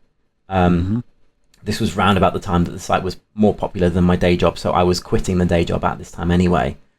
And I was like, well, why not make it my full focus? I don't have to hide anymore. I don't need to have that level of privacy. I mean, maybe it'll bite me in the ass later. I've been recognised once in the street so far. That was the first thing I was going to ask. Is like, well, has there been any sort of crossover? Like, hey, you're that hypnotist guy with the top hat. Only once, only in my hometown, because I've done a video with Honor where I froze her around various landmarks in my hometown. Yes. And the preview thumbnail for the video, anyone who knows my town will recognise the town from that thumbnail. And so a chap in town who is, I'll name drop, hello Ezra, if he's listening. He's one of the fellows that holds the signs for like the tattoo parlours, like tattoo parlour 100 yards that way. Yeah. And I was just walking past him with my girlfriend, and she at that point bumped into an old friend from her school, which is a very posh, well-to-do school. And I at that point just walked past this chap holding the sign, and he started yelling, "Lex, Lex, Lex!" at me, and I was like, "This is very weird. No one calls me Lex ever, apart from because I'm Alex usually."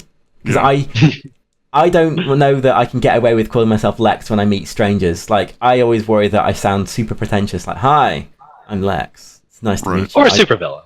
Or a supervillain. Yeah. Which is what personally I would recommend you go for. A little bit. I need a longer moustache to twirl, or just a bald head like Lex Luthor. So he started yelling Lex, Lex, Lex at you. Yes. Yeah. So I was like, "Oh, this must be someone that knows me from the internet. That's really weird."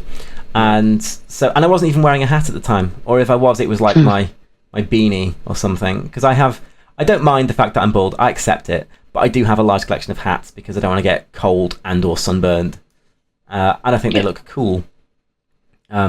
Yes. So this chap had recognised me, and so at that point I detached subtly from my girlfriend and moved like 20 feet away with this chap. And he's like, "No, I knew it was you. I recognise you from the videos." And I'm like, "All right, great, okay, hi." And then we got chatting, had like a sort of 5 to 10 minute chat, whilst the missus caught up with her old school friend. And then we got together again. And she's like, "Who was that?" It's like, "Oh, someone that knows me from my website." I said, beaming, because that's the first time that it's happened that someone's recognised me in public. Yeah, and it was a nice experience, as opposed to, "Oh my god, it's the hypno-perv. Hit him with stick." Here's to hoping that never happens. I'll hand out the pitchforks. Somebody go find the torches. But yeah, I went to Nihu in 2014 and got recognised there. But then you expect to get recognised at a convention of hypnofolk. That tracks. Yeah. So I'm a celebrity, but only in like super niche circumstances.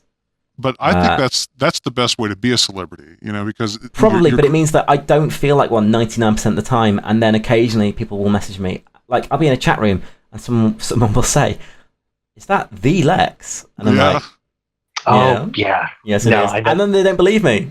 And that's why I have to tweet verification occasionally. So occasionally you'll see my Twitter just say things like, "Hello, covert hypnotism." Right. Hello. Oh, God. Hello, Brian in Sleepy Chat. Yes, I'm real. Yeah. No, I haven't had that before. I think it's because no one can spell my name. So it's sort of the way, are you the... I can't pronounce your name, which is why I keep calling you MK. Oh, Kistelot or MK or whatever. It's a honestly, it's sort of one of those names that it sounded way better to me when I was 18 and wanted to have a name that was like, oh, I'm an adult now, so this is my pen name. It'll be everywhere. Yes. And then, flash forward to 13 years later, it's like, fuck, no one can spell or say this. But I can't change it now. My name's changed a couple times because I was Alex Masters to begin with. And that didn't feel quite as catchy. And being on the internet, Lex just feels much more sci-fi. So, well, yeah, and you've got to go for the alliteration. So I do. Yeah. And Lex Lucas is the way to go. I've had arguments with the other half, if we ever have kids, about names of children. Because my surname does begin with an L. So I'm like, oh, well, how about like Leonardo? Leo Lucas, how would that be? She's like, no. So she's vetted. She said no to all male and female names that begin with L, sadly. Right. She doesn't want to do the superhero thing. Too bad. Well, I mean, that just means that they're going to have... What you have to do is convince her to go with something similar to, you're not on your birth certificate, Lex. You're Alex. So you find something like, I'm trying to think of one that's not, like Alexander or, something. Because that's just what's going to keep going in my head. But something that has a very obvious, like nickname that starts with L. Yeah. Good plan. Good thinking. Like Molly or something. I'm like Lee, or like who knows? Because then you just you get her to agree to the name, and then 5 years later, oh hey Lee, how you doing? And you just get that stare, and then your relationship's over. But it was worth it. I heard one story about it was posted on Reddit, and it was a comic book fan who wanted to give his kids comic book names, and his wife wouldn't let him. So he suggested the names Logan and Charles for their two boys when they were born. And his wife thought, oh, what nice names. And she didn't realise where they'd come from. And then names. Time progresses, these kids are 8 and 9, and they're meeting friends. And the friends like, oh, what are your names? Oh, we're Logan and Charles. What? Like the X-Men? Yes. But don't tell our mum. Because she doesn't know. Oh, so yeah, they introduce themselves and everyone thinks it's so cool. And yeah, I think their mother did eventually find out, and I think she was bloody furious because 8 or 9 years after it's happened, you can't do anything about it. No, especially it sounds like they were totally okay with it. So you can't say, look what you've done to our children. Because it's like, they're happy. That's right. Yeah. And it's only really a huge geeky flag when they're together and around other sort of like geek-aware people. Very true. If you meet a Charles normally, you're not immediately going to go Xavier. Yeah. Or actually, they might have been Xavier and Logan. I don't know. That was probably it. Yeah. But yeah, that was really entertaining. Still excellent. Excellent. I dedicate this next question to the father who did that. So, have you done? I say traditional in air quotes, but what we all sort of think of as a traditional stage hypnosis show. The closest that I've gotten was a hypnotic demonstration at a kink club where we were talking about hypnosis as a fetish. No, this is a way better story than what I was thinking we were going to get. So if anyone in the community knows English Harry, he's based in the sort of northwest of the UK, around about Blackpool. He's quite well known in the sort of kink club circuit, and he wanted to do a hypnosis seminar almost. And seminars are interesting, but like I say, whenever I hear anything and whenever hypnosis comes up, I want to see it and do it and show it off. I am a natural show off, unfortunately. It gets in the way a lot because I'm always trying to show off, and it doesn't always work as well as I want it to. But when it comes to hypnosis, I'm pretty good. So yeah. I went with my partner, my fiance now. My fiance for now, married in 2 weeks if everything works out well. So not long now. Closing in. And she is happy to indulge me in my interest, which is good because it's an interest that I need to focus on and incorporate into my life. Otherwise, I'd go a bit nutty. Same. But she's happy to be hypnotized and she's happy to be demonstrated on, but she's not super into it normally. Like, she would never want to be demonstrated on in front of her friends. But an audience of strangers at a kink club, yeah, that's fine. She's never going to see these people again. So we went to this club in Blackpool called The Unit, and Harry gave like a 10-minute talk, and he had a volunteer, and he gave an example of how you could hypnotically bind someone in place, and then he was, I think he was like stroking her like she was a cat or something, and he was telling her that the pleasure was heightened, and it was a very genteel, nice, soothing demonstration, and everyone could see, oh, I can see this is appealing, you're making her feel more like a pet, that's very enjoyable for her. And then he handed over to me, and my partner is sat in a coat in a kink club, huddled in Dale Arden style from Flash Gordon, just Right. a little bit protective of herself. And I give an intro, I talk about myself, and I say what I do and the website that I run, and I say that my other half has very kindly volunteered today to come along and be demonstrated on if she doesn't mind. And she's there blushing, rolling her eyes, giving me these you're such a geek looks and things. So everyone can see that she's happy to be there but not particularly into it, until I put her into a trance, at which point she's slumping against me as she stood up, eyes are closed, and she is there in a coat. And then she likes bossing me around. She likes ordering me to go and get some food. That does enter slightly into our kink play, because sometimes she's mistress, but only because she thinks she's mistress. Aha! But sometimes I deliberately make her grumpy with me, and I made her grumpy about the fact that she was wearing a coat. So she wakes from trance and she starts telling me how stupid I am for putting a coat on her, and why on earth is she wearing it when she's indoors. And everyone had a laugh, because this quiet, shy girl has suddenly got no qualms whatsoever about calling me a bloody fool for having her wear a coat indoors. So she's taken a coat off, and then she's happily thrown that to one side. And then she's a little bit aware of the fact that we had an audience. We had about maybe 100 people there, and there's still that little bit of shyness and awareness at an audience. And then the next thing that I did was I gave her like a love-struck suggestion, where she just would get very focused on me and get focused on doing rude things with me. Not that we went very far at all, but certainly flirting with me. So again, her body language has gone from I'm wearing a coat, I'm inside, I'm keeping to myself, to I'm taking my coat off, and oh, there are people here. Well, I'm going to get comfortable, and that's fine. To nuzzling and hugging and trying to kiss me and just not letting go of me and pinching my bum, obsessed with pinching my bum, which the audience really liked. That it's just clear that she is mentally switching mindsets one to another very quickly, and then placing her into a submissive state of mind where she wants to pose.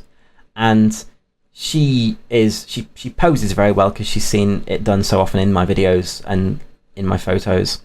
And she will, if she walks in and I'm editing a photo, she will mock strike the pose, and she'll do a damn good job of it, but she'll pull a face to be like, oh, look at me, I'm so sexy. But then I am tempted these days to just kind of snap my fingers and go, no, make it a sensual expression. And then she'll do exactly that. And it's lovely, and she's lovely, and she makes me laugh, and she makes me very happy, and that's probably why we're getting married. 2 weeks. Yeah. Wish you guys the best. That sounds like it's going to be really Oh shit, it's 2 weeks today. Oh wow. Yeah, we're getting married on a Thursday. The venue is super expensive. So we were like, how much is a Saturday? Oh my god! All right, how much is a Thursday? How much is a Friday? Oh my god! Or a Thursday? Bloody hell! But fortunately, we have enough between us all to. Her parents are very kindly paying for most of it. But yes, not the Saturday prices, because they were insane. But yes, so then the audience, I am then instructing her to strike poses and bondage positions, and she's stretching up, and she's just focused purely on me, and she's just very uninhibited, and she's posing against the St Andrew's cross and putting her hands up in the air and acting all tied and bound. And then I think maybe I did a damsel in distress thing, where she calls me a villain, calls me names. Everyone liked the fact that she was abusive to me. Yeah. Common thread. It's just part of the contrast. I'm not a total masochist. I don't like being whipped and spanked or anything, or called names. But I find that entertaining and funny if someone goes from being like super complimentary 1 minute to super insulting the next. Sure. But she's calling me names. She's got no qualms about doing it. She doesn't seem to care at all that there's an audience there. And then I'm doing things like I'm tickling her, and she's clearly very ticklish. And then I switch the ticklishness off, and that had a big effect. The fact that everyone can see that I'm now tickling her, and she's just not reacting at all. She's like, "What are you doing?" This was one of the first things that I did with anyone, by the way. When you wake up, you won't be ticklish, because that convinced me that my first subject was really hypnotized. Because usually she was a screamer and would have kicked your face off, but when you wake up, you won't be ticklish. Woke her up, and she just like looked at me like I was scratching my own nose as I'm there trying to tickle her armpits, and she just didn't react at all. And that was brilliant. That's a pretty good check. That's a pretty good check.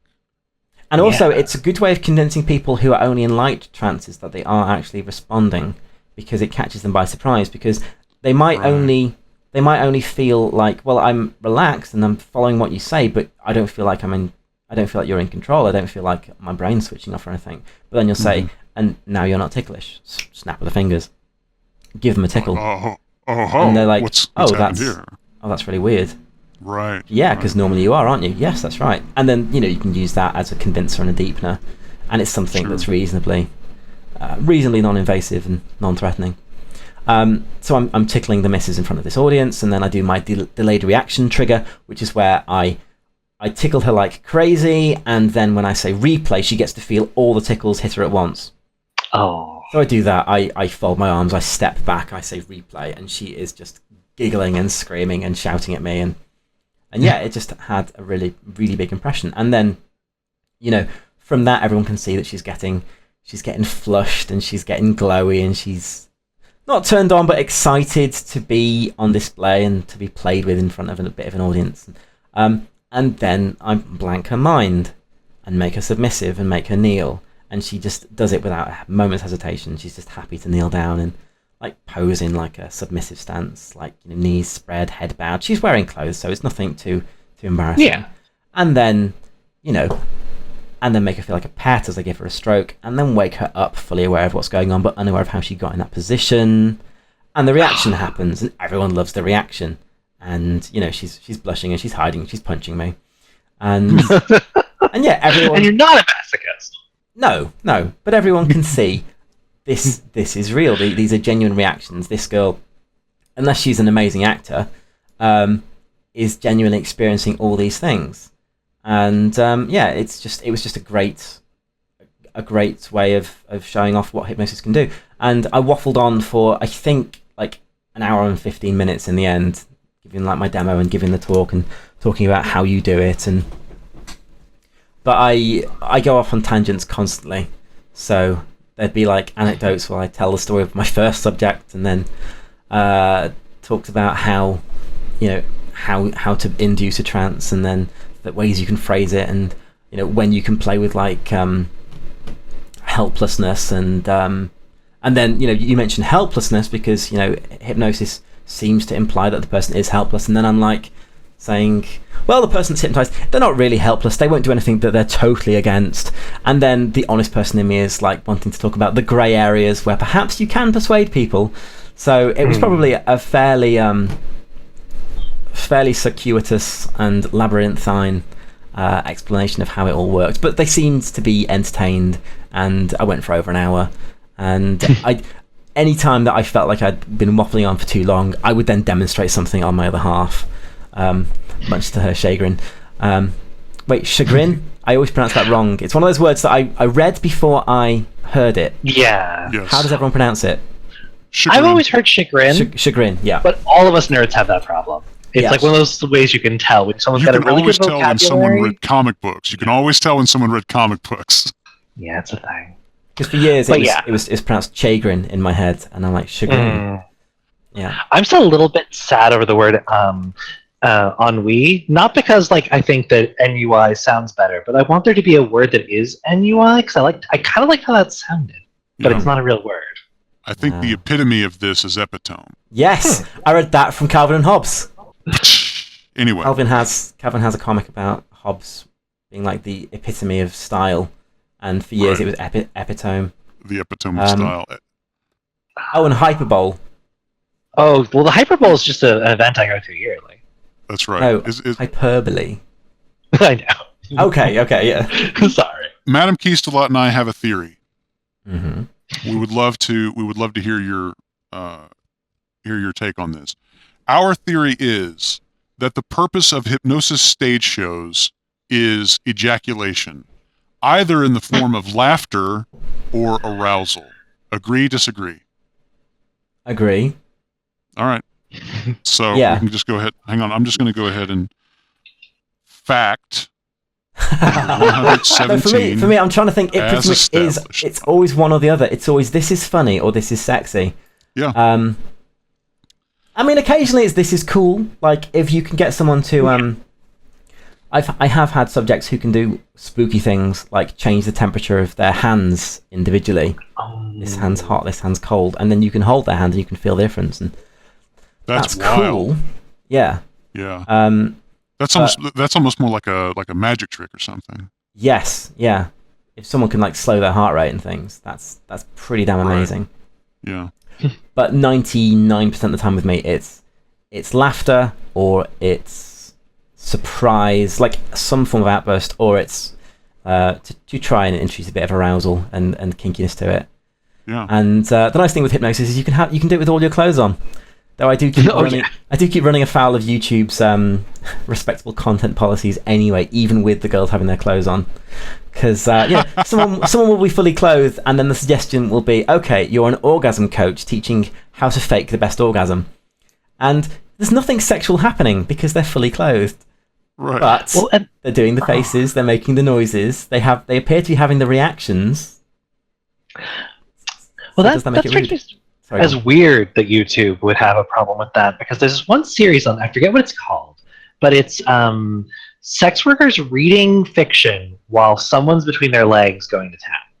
Mm-hmm. And it's on YouTube, and it's a pretty fun series. I'll have to remember what it is, share it with you guys later, because it's a real hoot. Because it's like very calm, well-dressed woman just reading away, and you can't maintain throughout that whole thing. That's the whole point. Yes. So I don't get why that would be a problem. But you can never tell with YouTube. The same video, but a different person. I have seen that done with vibrators in, and people read stories. Yes. And yes, as have I. Something literature, dirty literature, or something. Yes. I think that's delightful. It's great. Fortunately, on YouTube, there are things like there's the Blurred Lines music video, which has plenty of boobs in it. There is the Dating Nakeds TV series has lots of excerpts, and that has plenty of butts in it. And that also has sexual moments, romantic moments, kissing moments, where they just blur everything out. And that's got tens upon millions of views. So, and that's why that's not bad. So fortunately, exactly. whenever I do get, I've had a couple of community strikes recently, and I've contested and won both of them, fortunately. Because when that happens, your channel gets... Good. You can't live stream. If you get a third one within 3 months, they shut your channel down, which is always a worry. YouTube's not very organised, so there would be nothing stopping me from pulling a Keemstar and starting a new channel and saying, "Oh, I'm not running the channel myself. I'm just the employee of this channel." If anyone knows about that, that's a good plan. Yeah. Shh, we don't want them to hear us. The gears of my mind have suddenly started whirring as I contemplate the. It's called hysterical literature. There we go. That's right. Thank you, Voyager Man, for the suggestion. I do get occasionally very creative suggestions from the audience, which is great, and that's why it's nice to. It is nice to engage the audience. It's nice to talk to people because that way, it definitely builds the community, and it makes us all more creative, and that's good. Definitely, I found that the MC community in general is I've known some people who've had some bad experience. I had one just hilariously bad experience with someone who just did one of those fan mails that just does not understand how you interact with someone you don't know very well. But I've been very surprised. Was it like an induction, an attempt to hypnotize you in the first email? Oh, I've had a million of those, but not so much on email, so much as that wonderful Tumblr message of, "Oh, I see you right," and etc. And I'd love to trans you sometime, and then the next message is it's just eye roll. But I've been really surprised at how people that do I know some people that do more vanilla-y stuff here and there, though not many, because almost everything it traces back to here for me these days. But I don't really see the sort of people behaving badly toward, like, in the same sort of, like, crazy fan, or like sort of odd, awkward, like demanding, or like, have you experienced any of that, like, to that sort of degree? Because I found everyone to be very Crazy, like, demanding fans. sort of grateful. Yeah. A little bit in YouTube comments, but then YouTube comments, I don't know if those people are part of the MC community or if they are just like random, single, slightly odd people who have a particular obsession that they know that I occasionally cater to, like guy in a girl's body. That suggestion is very fun to do, and very popular, or at least the people that it's popular with are very vocal about how much they like it. So if every shoot that I release, every video and preview that I release does not feature a guy in a girl's body suggestion, there'll be someone complaining in the comments saying, I wish there'd been a guy in a girl's body in this. Guy in a girl's body's great.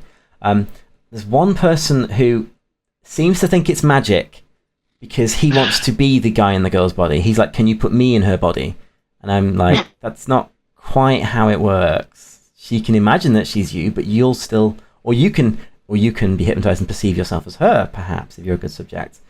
But in the video, I'm not actually putting someone else's soul in someone else's body.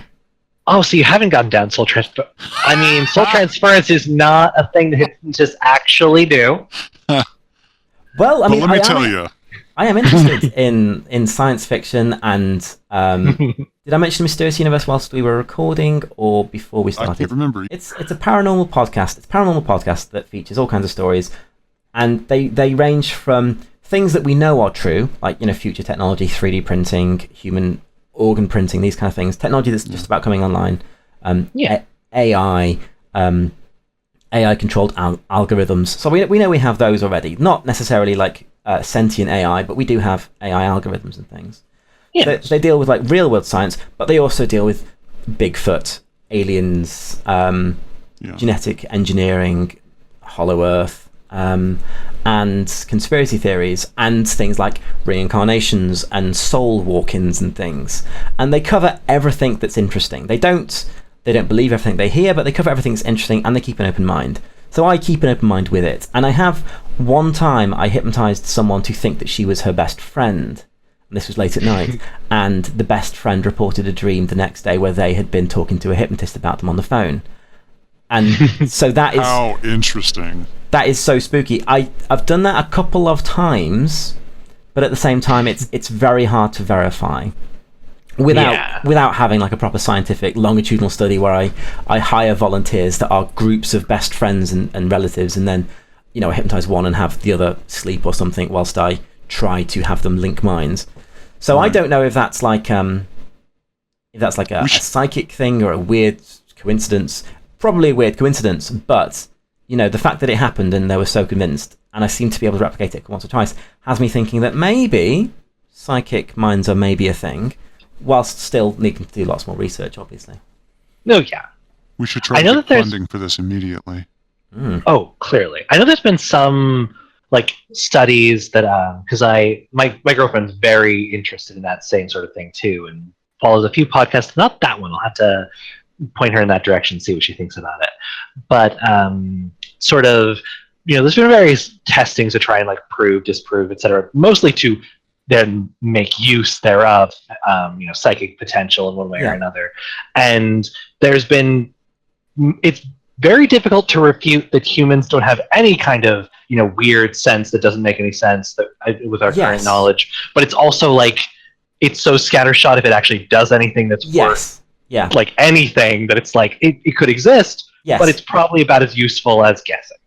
Yes, that's what I've heard, that there have been these studies, and they do seem to show that there is enough of a discrepancy to show that, yes, occasionally it appears people do have some form of psychic ability, but that it is just so unreliable that you couldn't, you couldn't rely on it, but you can at least appear to prove that it exists, which I find very interesting. The film Men Who Stare at Goats. I have had one subject trying to mind control her cat by staring at it, and if she's to be believed, she wasn't recording it, sadly. Because if she was recording it, her cat was doing exactly what she wanted it to, because she was linking her mind with her cat's. See, that would be a useful skill, because my cat will do nothing that I want it to. Nothing. My cat's out today because if she wasn't out, she'd be sat on my chest trying to rub her nose in my nose because she just loves being on me. And not even on my lap, she has to be on the chest, rubbing her nose in my face. Yeah, they get like that. Speaking of people that you've worked with, going back to performers and all that, I'm just curious, what are the reactions like when you approach a performer for the first time and say that I would like to hypnotize you on camera and your clothes are probably coming off? It's changed through the years. Early on, there was a lot of hesitance and caution as people are like, you know, the view of hypnosis is always that it's totally powerful, can't say no, can't resist, and you won't remember what happens. So early days, everyone was very worried. Lots of people came with chaperones. Lots of people wanted to know everything about it beforehand. Yes. But now I'm getting very good at the elevator pitch. I'm getting very good at explaining how it works, why it works, what it's like, what you'll be aware of whilst you're under. And I have video examples of really good subjects. So if I approach someone, I can say, here's an example. And that helps a lot these days. Yeah. I do still get some people that don't have the foggiest clue. But usually, most models that I work with, they're extroverted anyway, and most of them are glamour models or fetish models or art nude models. So nudity is part of their work anyway. So Yeah. they're fine with that, yeah. That's not an obstacle in and of itself. Well, how do they, you know, so like for a first time, a person who's never been hypnotized, first time working with you, what's the reaction like afterwards? It varies from totally blown away, that was amazing, I can't believe that I could do all those things, I didn't know my mind worked that way, to, you know, just accepting it and taking it in their stride. Don't think anyone's been super... No, one person has been... One of my very early freakouts, I don't even think I got her under. I think she just felt it was so cringy that she just didn't want to do it because I did a bit of an induction, I did a bit of freezing, and then she ran out of the room. And I don't know if that was an abreaction or if that was just, oh my god, this guy's so weird, this is just beyond the pale, I'm not doing this. But she wouldn't come out of her room and wouldn't talk to me again. So the one freak out early days, usually people take it in their strides, or they're positive about it, they're excited, they're interested, they're surprised. And then occasionally when it's people who only get into light states, some people do just treat it like it's any other job and they were just acting. Yeah. And I try to do enough tests for me to be convinced that they are not acting and they are hypnotized, but I won't analyze it too much during the video because I don't want to break the spell. I don't want to do too many testers with someone that's only in a light state if I'm not able to get them deep, because I don't want to, like, if I'm fairly convinced that this is a trance, I don't want to analyze it to the point where I'm clear that, oh no, you are just acting, you know. Oh yeah, and like trance states are so varied between individuals. I've had like, I'm sure you've experienced the thing where it's like that's a sign that someone's up, but for them it's no, they're so deep under, but you can't really tell unless you know them. Yes, right. Yeah. Minnie that I worked with was an amazing subject who responded very powerfully to suggestions, even in very light states. So she didn't go deep, even when she was under. She was fidgeting a bit, moving a bit, but I had her forgetting her own name within 30 seconds. Which was, wow. And that was one that caught me completely by surprise, because usually these days I now work up to hypnosis by introducing all the ideas in photos. So we spend an hour or so taking photos of them looking hypnotized and acting hypnotized, and that introduces all the ideas, gets them used to working with me, makes them feel comfortable because they get to know who I am. And usually there's like a moment where they're looking at a pendant, looking hypnotized themselves, hypnotizing the viewer in the camera.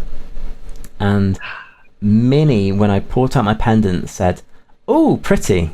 And I said, just trying my luck, "Yeah, it's so pretty that you can't look away from it." And I was mainly bullshitting because that has never worked, except on that occasion where she went, oh my god, you're right, I can't. And I was like, inwardly, I'm going, really? Yeah. Oh. But she had been so excited in her like emails approaching me, like, oh my god, I really want to do this. Oh, it's just the most exciting thing ever. It's a once in a lifetime opportunity. I just please work with me. I just so excited. I've always wanted to be hypnotized. So all credit to her. She arrived prepped and ready to drop into trance at the slightest hint that I wanted her to do anything. So I can't claim any credit, but that was the trigger. Just holding that pendant up, her saying pretty, me saying so pretty you can't look away. I can't look away. And I was like, so pretty you can't even remember your own name. What's your name? And just blankness, and just like not like a super blank expression, just like a confused expression, like a where's it gone? I should know this. Yeah. I should know this, yeah. And so she, like, I love deep trances. I love it when you snap your fingers and people just sag and drop and melt to the sofa or whatever. I love that. And it's always frustrating for me when I work with someone who doesn't naturally flump. Because it doesn't naturally slump. It's still a genuine, legitimate trance, even with their eyes closed. But me in my head, I want a bit of cliche. I want a bit of stereotype. And if they don't fold over, you know, I have a hard time not being disappointed by it. So I can sometimes probably get a bit hung up on that. It's like, you know, I'll say, and sleep, and then they will, sorry, I need to sort of... No one, Kisslot, you're not going to relax at all, are you, whilst we do this? No. Okay. No. I have friends who will listen to this and will enjoy this, and the fact that I've said sleep then, everyone wake up. We're going to have to put a warning at the beginning of this podcast about listening while driving in a car. Yes. Well, hopefully no one driving will ever go into a trance whilst driving, other than the usual highway hypnosis trance. Yes, but so when I say the word sleep, if they seem to decide, okay, it's time to make my eyes close, and they clearly willingly close their eyes, and then they get comfortable, and then they shuffle around a little bit. In my head, I'm not screaming at them, but I'm going, no, why can't you flump? Why can't you sag? And then I'll try slump properly. I'll try doing a bit of coaching. These days, a lot of my inductions involve being like stiff and rigid, and then floppy like a ragdoll, and stiff and rigid again. And then when I say sleep, you'll flop like a ragdoll and sleep. And sometimes it works, but it's weird that some people just naturally can't let themselves go floppy. Yeah. No, it's like this, the slurring of yes is one of the things for me personally. It's that, like, until you get and you're feeling great now, aren't you? Yes. And you're like, that slur is out. It's like, it's not quite real, but there are people that like are perfectly articulate. Yes. And it's completely, it's like, it's a little bit, oh, that means I can ask you all kinds of things and you can respond better. But then it's also, but then you don't sound like you're completely fucked. What the hell am I doing here? Yeah, what's wrong with me? It's great, but it's almost off-putting when they're in a deep trance and you're like, and how deep do you feel? Very deep. And they sound chatty, and you're like, well, that's fine. I get that you're under. So I do coach terribly these days, and the cameras are rolling the whole time. But if someone is making someone feel submissive, I'll be like, say my mind is going. My mind is going. Now find yourself saying it as though you're feeling brainless. And then, you know, we just kind of, I'll try and steer them towards where I want them to be without getting too directorial, because I want it to be genuine. Yeah. But the thing about genuine hypnosis is it doesn't always look genuine. So that's another thing. Right. That's actually like one thing I was thinking of before, like getting the opportunity to talk to you, is that like a lot of people undervalue, like people will say, you know, oh, well, yeah, you have the right hypnotist and, you know, anything's possible. And that's true. But like people undervalue the fact that being a subject is like it's a skill. Yeah. But for some people, it, you know, it comes very natural. For other people, like it takes a lot of effort. I've had friends that, you know, start out not able to do anything, but then, you know, after, you know, years and years of effort, they can pull off, you know, like a light trance or even more than that. Yeah. And like my first thought was, you know, how do you deal with that? You know, I mean, how do you get like the right level all the time? But then, you know, what you've been saying, it's very much what you get is what you work with. And that makes perfect sense, but that just never occurred to me as just it not being a professional thing to me. That just never clicked, even though, of course, that'd be how it would work. For me, it's a lot of astroturfing. It's a lot of trying to work with what they're what's the word? Predisposed? But yeah, someone comes in with expectations and presuppositions. And I do the best that I can these days to make sure that what their presuspicions are lines up with what I would like to see. So I often show them Ariel's video because Ariel slumps very well and reacts with surprise very well, and like her left hand does one thing and her right hand will do another very well without her having any idea that it's happening. So there's a very good just an example of her surprising herself with the fact that her hand is floating in the air and hypnotizing her, or that her legs keep spreading and she can't stop them, or that her shoes come to life and are doing their own dancing thing. That's another thing. So in terms of like the audience, I have people in the audience that love possessed clothing, and so I'll be asked for that over and over. I'll be asked for feet and foot inspections over and over. I'll be asked for eye checks over and over. And I always try to feature these things, but I don't want to become so foot focused that I put off the people who don't have a foot fetish, But I want to throw something in there for the foot fans. Yeah, no, and it's a harmless thing, Even if you're not into it, as long as it's not, here's a video that's 90 minutes of feet, you can I never mind. I'm not Quentin Tarantino, but I don't mind when it comes out. Yeah. What is it? Death Proof opens up, and it's just you've got 6 minutes of feet before you see a person's face. Yep. Like she's on the phone. There's her face, but her face is out of focus, out in the distance because we're gonna look at her feet for a while. Priority. And then that story in the press comes out about Quentin Tarantino, paid me to let him lick my toes, and everyone's like, and? But we figured he was doing that the whole time. Yeah. I do get asked for foot sucking quite a lot, but so I might get Natalia and Honor doing it on the 20th this month. Oh, that's a little. I have had a request. Have you had performers that were not interested in being tranced, which would sort of steer them towards the Hypnodolls track, but later change their mind and let you trance them? Yes. So Natalia Forrest started off being unsure of it, very cautious, wanting to just have a normal shoot first. So the very first shoot that I did with Natalia was called Still Life, and it was just a series of scenes of her frozen in different poses. So it's very easy to do, but the fact that it's video means you can zoom in a bit, you can inspect a bit more, and all she had to do was stand in mannequin-like poses whilst I zoomed the camera around her a little bit, wave a hand past the face. And first time round, she was fully conscious, fully aware, and just not in a trance at all, just looking like she was in a trance. And she was fine working with me. She was quite comfortable around me. So when I said, "Do you want to do another shoot in future?" she was more than happy to be hypnotized for real.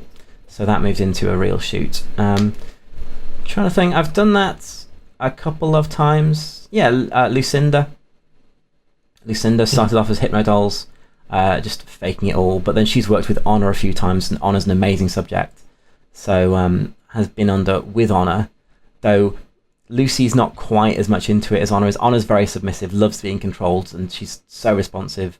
Her partner actually met her through my videos, and he's US based and reasonably well known. That's all I'm going to say about him. But he found her through my videos, that was very interesting. And no, she is regularly hypnotized, regularly does cam shows, regularly hypnotizes others now. And she did a shoot with Lucy, and I think Lucy on her own would have been like a very light subject, but with Honor around, at least we got to sort of like medium states, because she could use Honor as like a jumping off board to see, oh, okay, so this is what amnesia's like when my friend denies that she's ever met me, that kind of thing. Right. That's a suggestion that I love, the whole amnesia of your own partner suggestion. Oh yes, I did that with Samantha Alexandra one time with her fiance in the shoot, and she forgot who he was but thought he was super cute, so then set about trying to seduce him. Aww. And then I work in the love struck body swerve type suggestion, where when I snap my fingers, suddenly he's totally gross and being completely inappropriate with her. So she's there straddling him. Do you have a girlfriend? Would you like another one?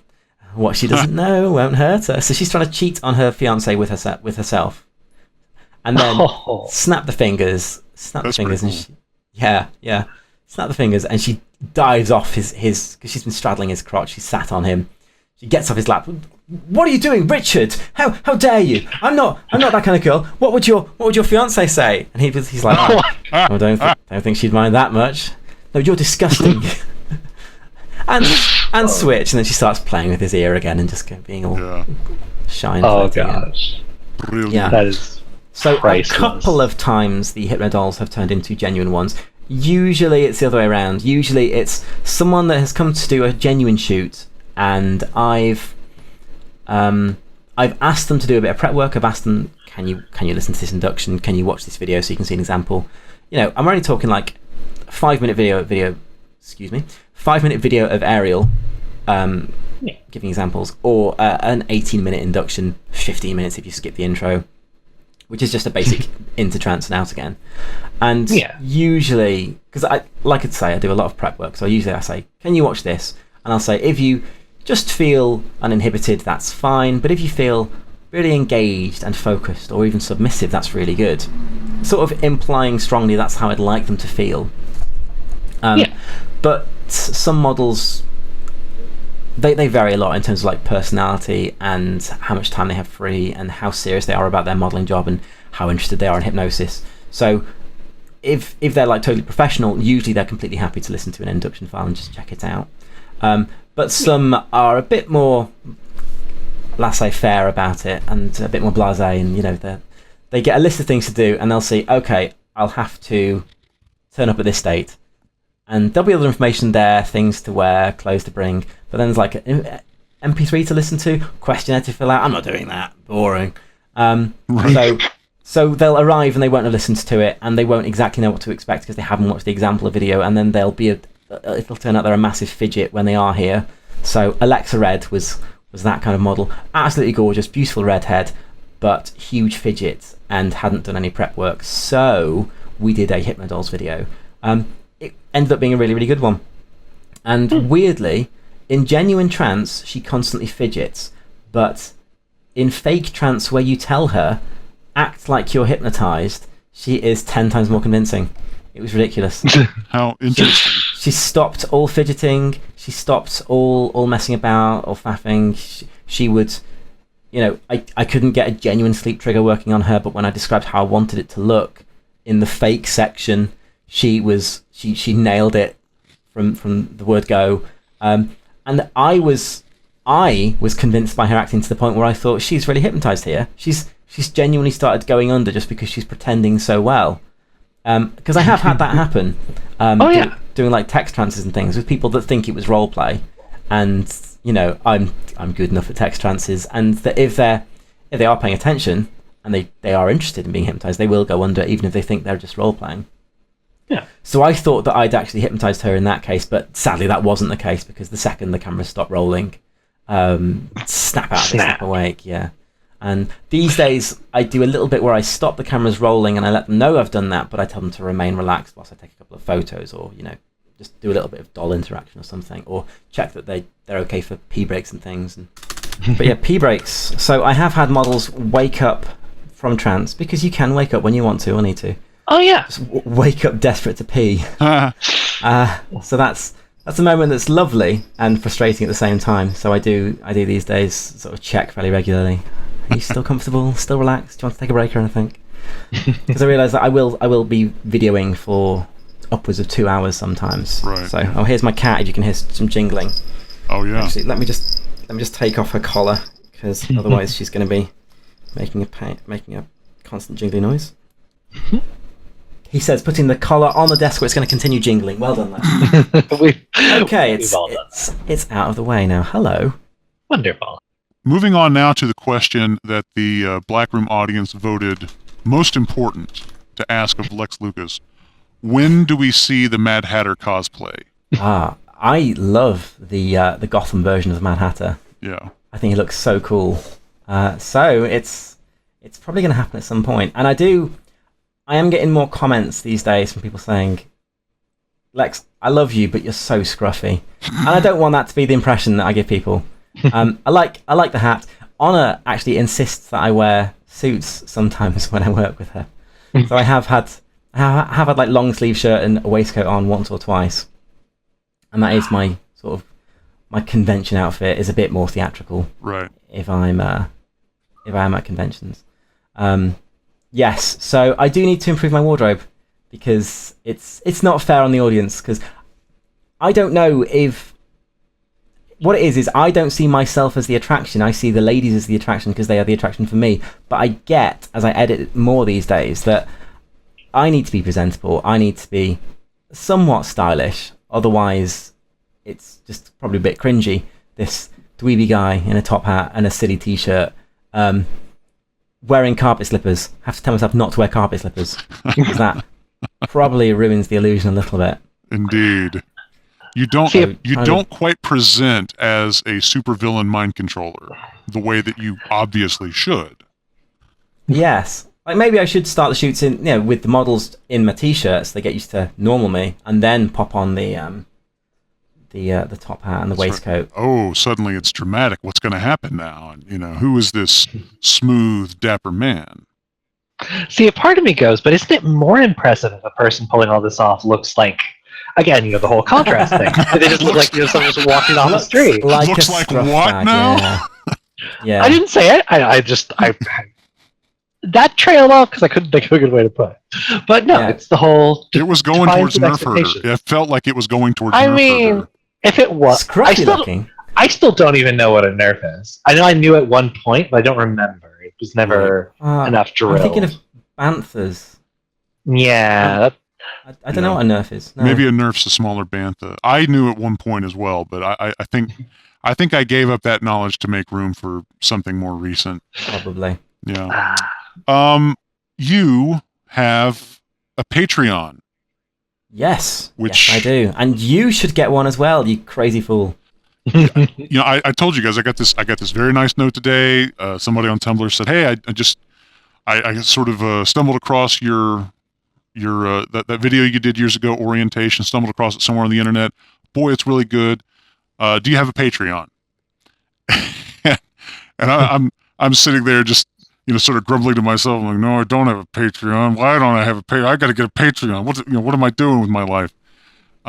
So yes, I'm going to take his advice, your advice. I'm going to take everybody's advice. I'm going to get a Patreon. But anyway, let's not talk about even if it's just for the Black Room podcast.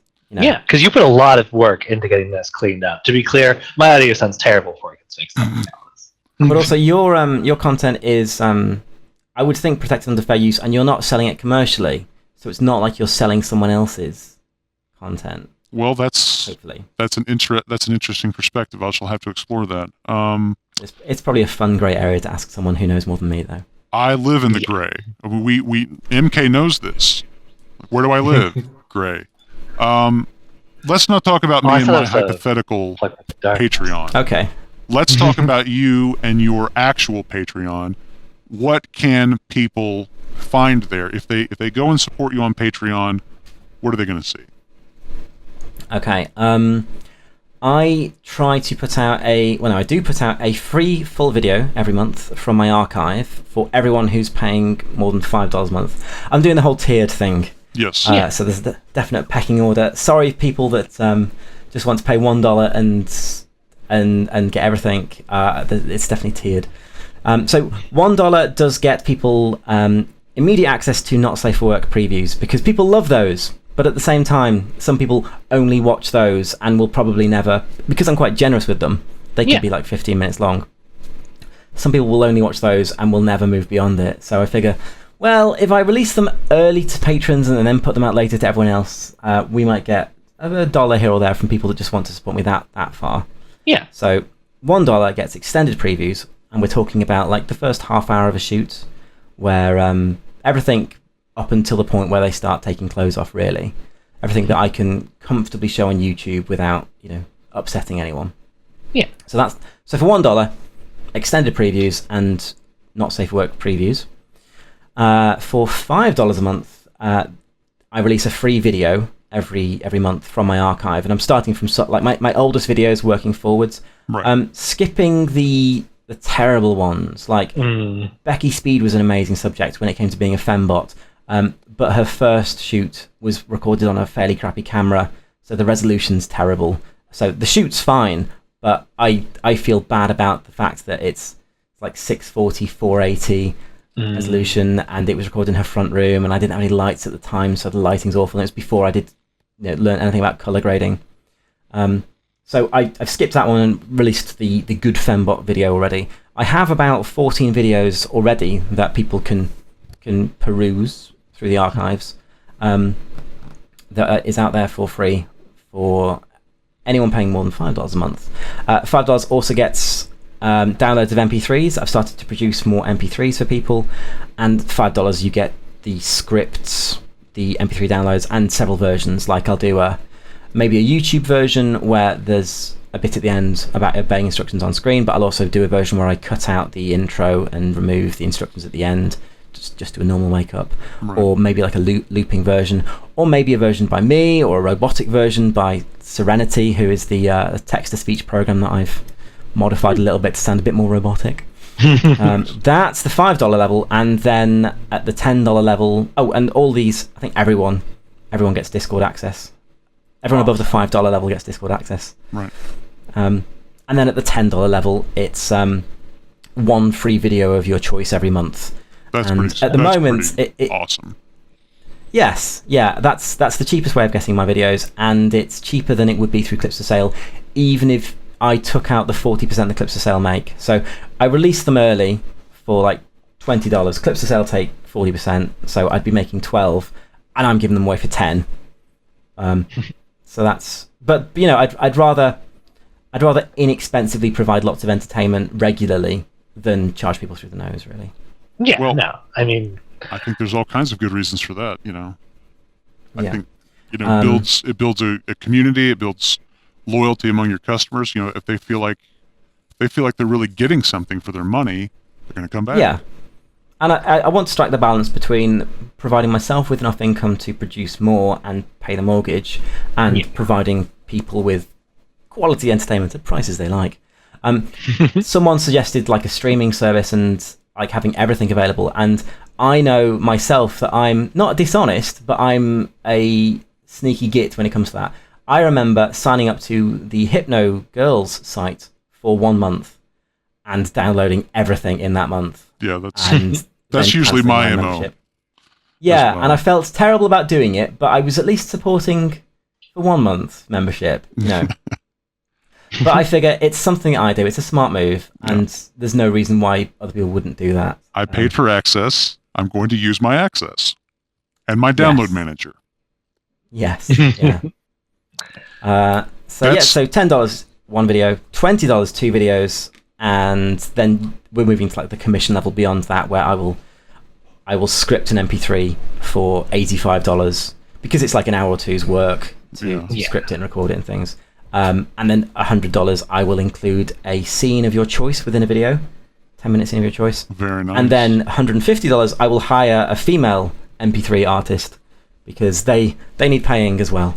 So it's a fairly good price. It's quite expensive, but it's still a fairly good price when you consider the prices that they do charge. Voice actors. Yeah. Yes. No, that's very competitive rates right there. Speaking of female MP3 artists, I would be remiss if we didn't have a shout out to a good friend that we have in common, which is Mistress Magenta. Love Magenta. She's wonderful. I love Magenta too. She's fantastic, and I know that she did the Echo 1, part 1, the Entrancement primer. I know that she did some voice work for you on that. She was so good. She did like 3 or 4 takes for me all the way through. Yeah. She like recorded it in one style. We did a little bit of like role play and trance work whilst we tried to sort of pin down the voice that I wanted her to use. Right. But unfortunately, the first time she recorded it, her equipment malfunctioned, so there was a constant crackle. So I had to be the arsehole to say, I could go through it and try painstakingly to remove each and every little crackle, but I think it would be easier for you to record it again from scratch. I'm really sorry. No, she's did. She's great. Did. Well, and she's a real perfectionist. She really, really is. She's like always trying to kind of, nail the, whatever the goal is. She's always totally, and she's going to hit it. She'll record like several versions of each line, or she'll, here's a submissive version, here's a bit of a more sexy version. Yeah, and she also talks and sings to herself constantly. She does. We're also we're tiptoeing around the fact that her voice is so sexy. Oh my god! Which she'll use to to great delight if she's toying with you. Yes. But having been on the receiving end of that several times, it's really fun. It's really fun. She's got an amazing. In fact, if you look for Mistress Magenta on Tumblr, if you don't follow her, go follow her, because there's everybody. lots and lots of fun stuff over there. But yeah, she was so excited. Talking one day, said, "Hey, how you doing?" And she says, "Oh my God, I did something for Lex." and I was like, "You're shitting me! That is amazing!" And we were, we were just guys, no. We were geeking out. We were having a good time. I love it. So anyway, that's just one of those. It's so cool that two people I'm huge fans of and friendly with have also kind of forged this neat creative thing. That's super awesome. I hope that you'll be doing more together in the future. Yeah, definitely. I love seeing anyone creative getting ahead. So I'm supporting a few hypno folk on Patreon already. Yeah. Sleeping Girl and CC Kitten. Right. They've got a podcast. Secret Subject. I'm not sure I'm supporting her, but I know that she's got a podcast that she's doing, and it's just really nice seeing more people producing their own content and MP3s and inductions and stories and trances, and it's fun times. Oh, and incidentally, patreon.com/Mistress Magenta. I'll never forgive myself if I forget to mention it. So anyhow, speaking of your generosity, going back to that for 1 second, for those who don't know, could you please explain your policy regarding the use of your photographs in derivative works such as photo manipulation? I am happy for people to use my photos and videos, photos and short excerpts from my videos, like GIFs and things of a few seconds, any way that they like, provided that some indication is given of where they came from. So just let people know that they came from entrancement.co.uk or Hypnodolls on Tumblr. I know that content gets borrowed and stolen and reposted all the time. As long as no one's reposting my work and claiming it entirely as their own, I am fine. When I see it reposted without reference to me, I roll my eyes a bit because I know that's going to happen. I don't get super offended. It's nice to get a shout out if someone's using my content though. But I'm happy to see it remixed and manipulated and things. And let me know, because I'll probably reblog it as well. And often let the model in the picture know, because quite a few times I've done that and the models have loved it as well, and then they've reblogged it to their Twitter followers and things. And that was like when I saw that, and I saw specifically, mentioned like cover art and the like, as a indie artist or indie writer specifically, who's sort of straining and struggling, and I try and contribute to artists where I can, but I don't always have. It can be hard to, when you're still sort of getting that going, to be able to justify, well, I can spend that money, but I'm not making it back yet. So that's a really good service you're doing for the community in general. And what led you towards that route in the first place? Because I can imagine, giving back to the community is a very important thing that I know I care. No one online wants to pay for anything. It's true. Everyone online wants everything for free, and very true. Yeah, so I figure 1% of the people that see my content pay for it. So I might as well put out something for the other 99%, rather than just putting everything behind a wall and be like, no, nothing for you. Yeah. Nothing for you, dirty freeloaders, no. That's my attitude as well. I mean, that's exactly... when I released Orientation, I was having a conversation with Tara S. from the Collective, and she was asking me, you know that people are going to, going to torrent this, because that was the thing to do in those days. And she says, have you thought about, what you're going to do about that? I said, I have, as a matter of fact. I've already put it on torrent myself.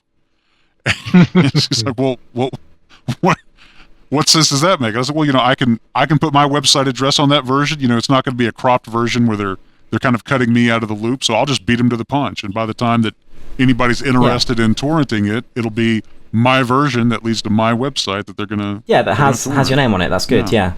I've started doing pose charts, like submissive poses, and that gets borrowed a lot. I saw that. Apparently it is on the wall of a couple of dungeons, because I do release it at full resolution as well, which is probably a dumb move. I could probably start a Redbubble store and start selling posters, and I do plan to at some point, but if I'm not doing it, I can't really just hold it captive because I might never get around to it.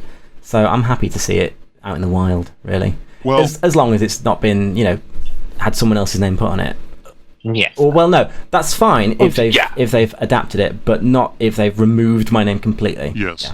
Yeah, because there's a big difference between there's a post I've seen going around on Tumblr a few times of I commissioned this art and there's this big ugly signature. I'm just going to cut that off, and it's like no. You commissioned it and that's great. Yeah, but that signature is like you showing respect. Don't get rid of that. I've commissioned some artists based on art that I've seen that I've liked. I've approached people and said, "Oh, you did this hypno art for this person. Can you do one for me?" Yes. It's nice to see people supported. Exactly, and while I've known some artists with some signatures that are distinct that if you know them, you can follow it. But that's also why, you do the whole, hey, here's this picture I got from so-and-so. Click here and pay them, please.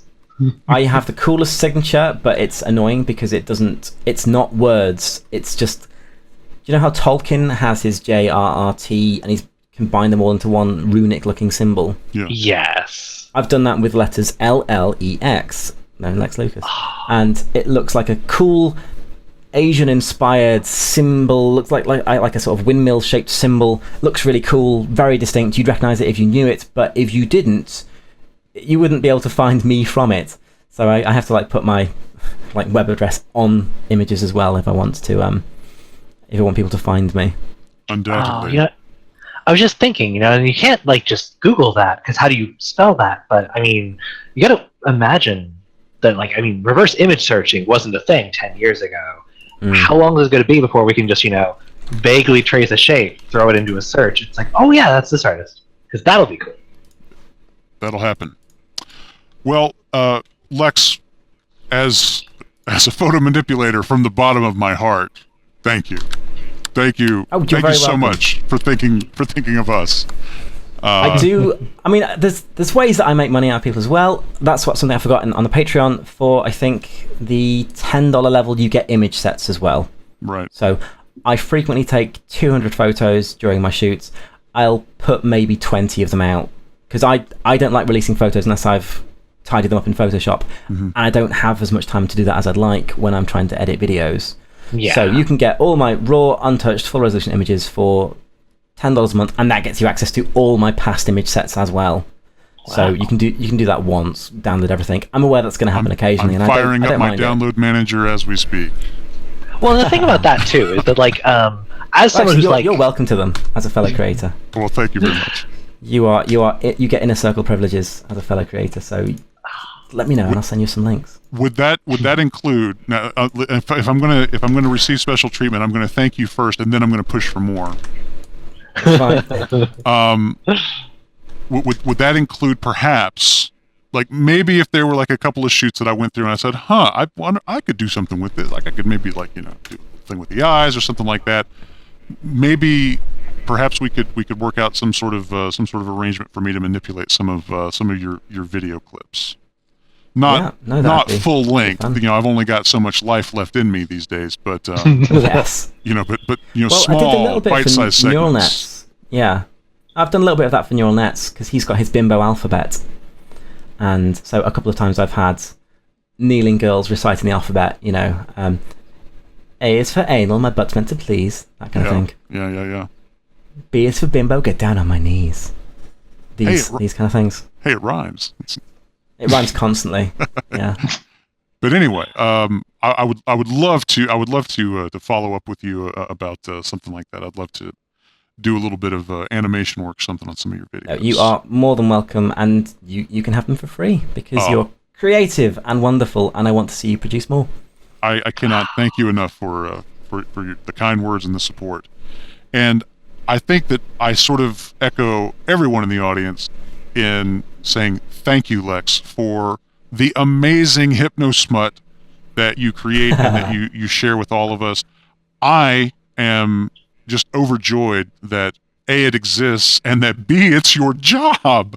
That is living the dream. I'm so pleased that not only have you achieved this great entrepreneurial dream, that you've launched this site, that you're seeing success, that you're producing this great content with these gorgeous women and this very fun hobby fetish that we all share, but that you've turned out to be such an awesome guy. So Yes. finally getting the alright. chance to meet you and to talk with you, and it's just been tremendous fun for me. So That's great. we are so happy that that we were finally able to get you on the Black Room. Yeah. Thank you for having me. It's been a pleasure talking to the both of you. And with you as well. And anytime you want to chat or pester me, you're more than welcome to, because you're We'll- both wonderful people. Oh, thank you. Same goes for you as well, obviously. We'll obviously leave you to your fiance for a little while. No, right And now it's then- my dog. She's bringing me chew toys. Apparently it's then walking we'll- time. Right. Then we'll be knocking on your door again for a follow up. Okay. Because we'd love to have you back. We'd love to have you back and just chat about anything and everything. That'd be very cool. I'm planning to go to more conventions and things this year. We have so there's a London Hypnosis Collective that I sometimes visit, and they are running a Snowdonia getaway in November. So I'm hoping to do like a sort of mini, it's like going to be like Nihu, but Nihu Light for the Brits in Snowdonia in November. So definitely catch up after that, and we'll see how it goes. Excellent. Awesome. I hope it goes very well. If Cool. you ever make it to any event stateside, be sure and let us know. I definitely plan on more of them, yes. It's only not this year because getting married, and I tend to do one thing at a time, which is why I haven't yet released my Hypnosis webcomic or my Hypnosis book that I'm planning on writing one day. Yeah, I should just hire a video editor, and then I could produce more stuff. Listen, I don't want to speak out of turn, but I might know a video editor for you. Send me the details. This is Lex Lucas of Entrancement.co.uk, Lex of Hypnodolls. You can find him on Patreon at patreon.com/entrancement, on Tumblr at hypnodolls.tumblr.com, on Twitter at twitter.com/entrancement_UK, and of course YouTube, where you can find many safe for work previews of the models and videos that we've been discussing in this interview at youtube.com/entrancement. Lex, an absolute pleasure. Callidus, Madam Kisslot, it's been a pleasure. Thank you very much. Oh, thank you. And that is it. At long last, you have reached the end of this incredibly spectacular, epic conversation between the three of us. Boy, was that fun. Boy, that was incredibly fun. We really are going to have to, we're going to have Lex back sometime in the future. So anyway, we certainly hope that all of you enjoyed that as much as we did. Of course, if you want to find Lex, all of the links that we mentioned, of course, you can get on the official homepage of the Black Room Podcast, which is podcast.callidus-mc.com. And I don't have anything else to say. You got anything else? Are we done? No, I think that we're solid. I hope that you enjoyed, and look forward to next episode where we'll have lots more fun things to talk about. Thank you so much for joining us this week. We'll look forward to seeing you again next time here on the Black Room. Until then, farewell.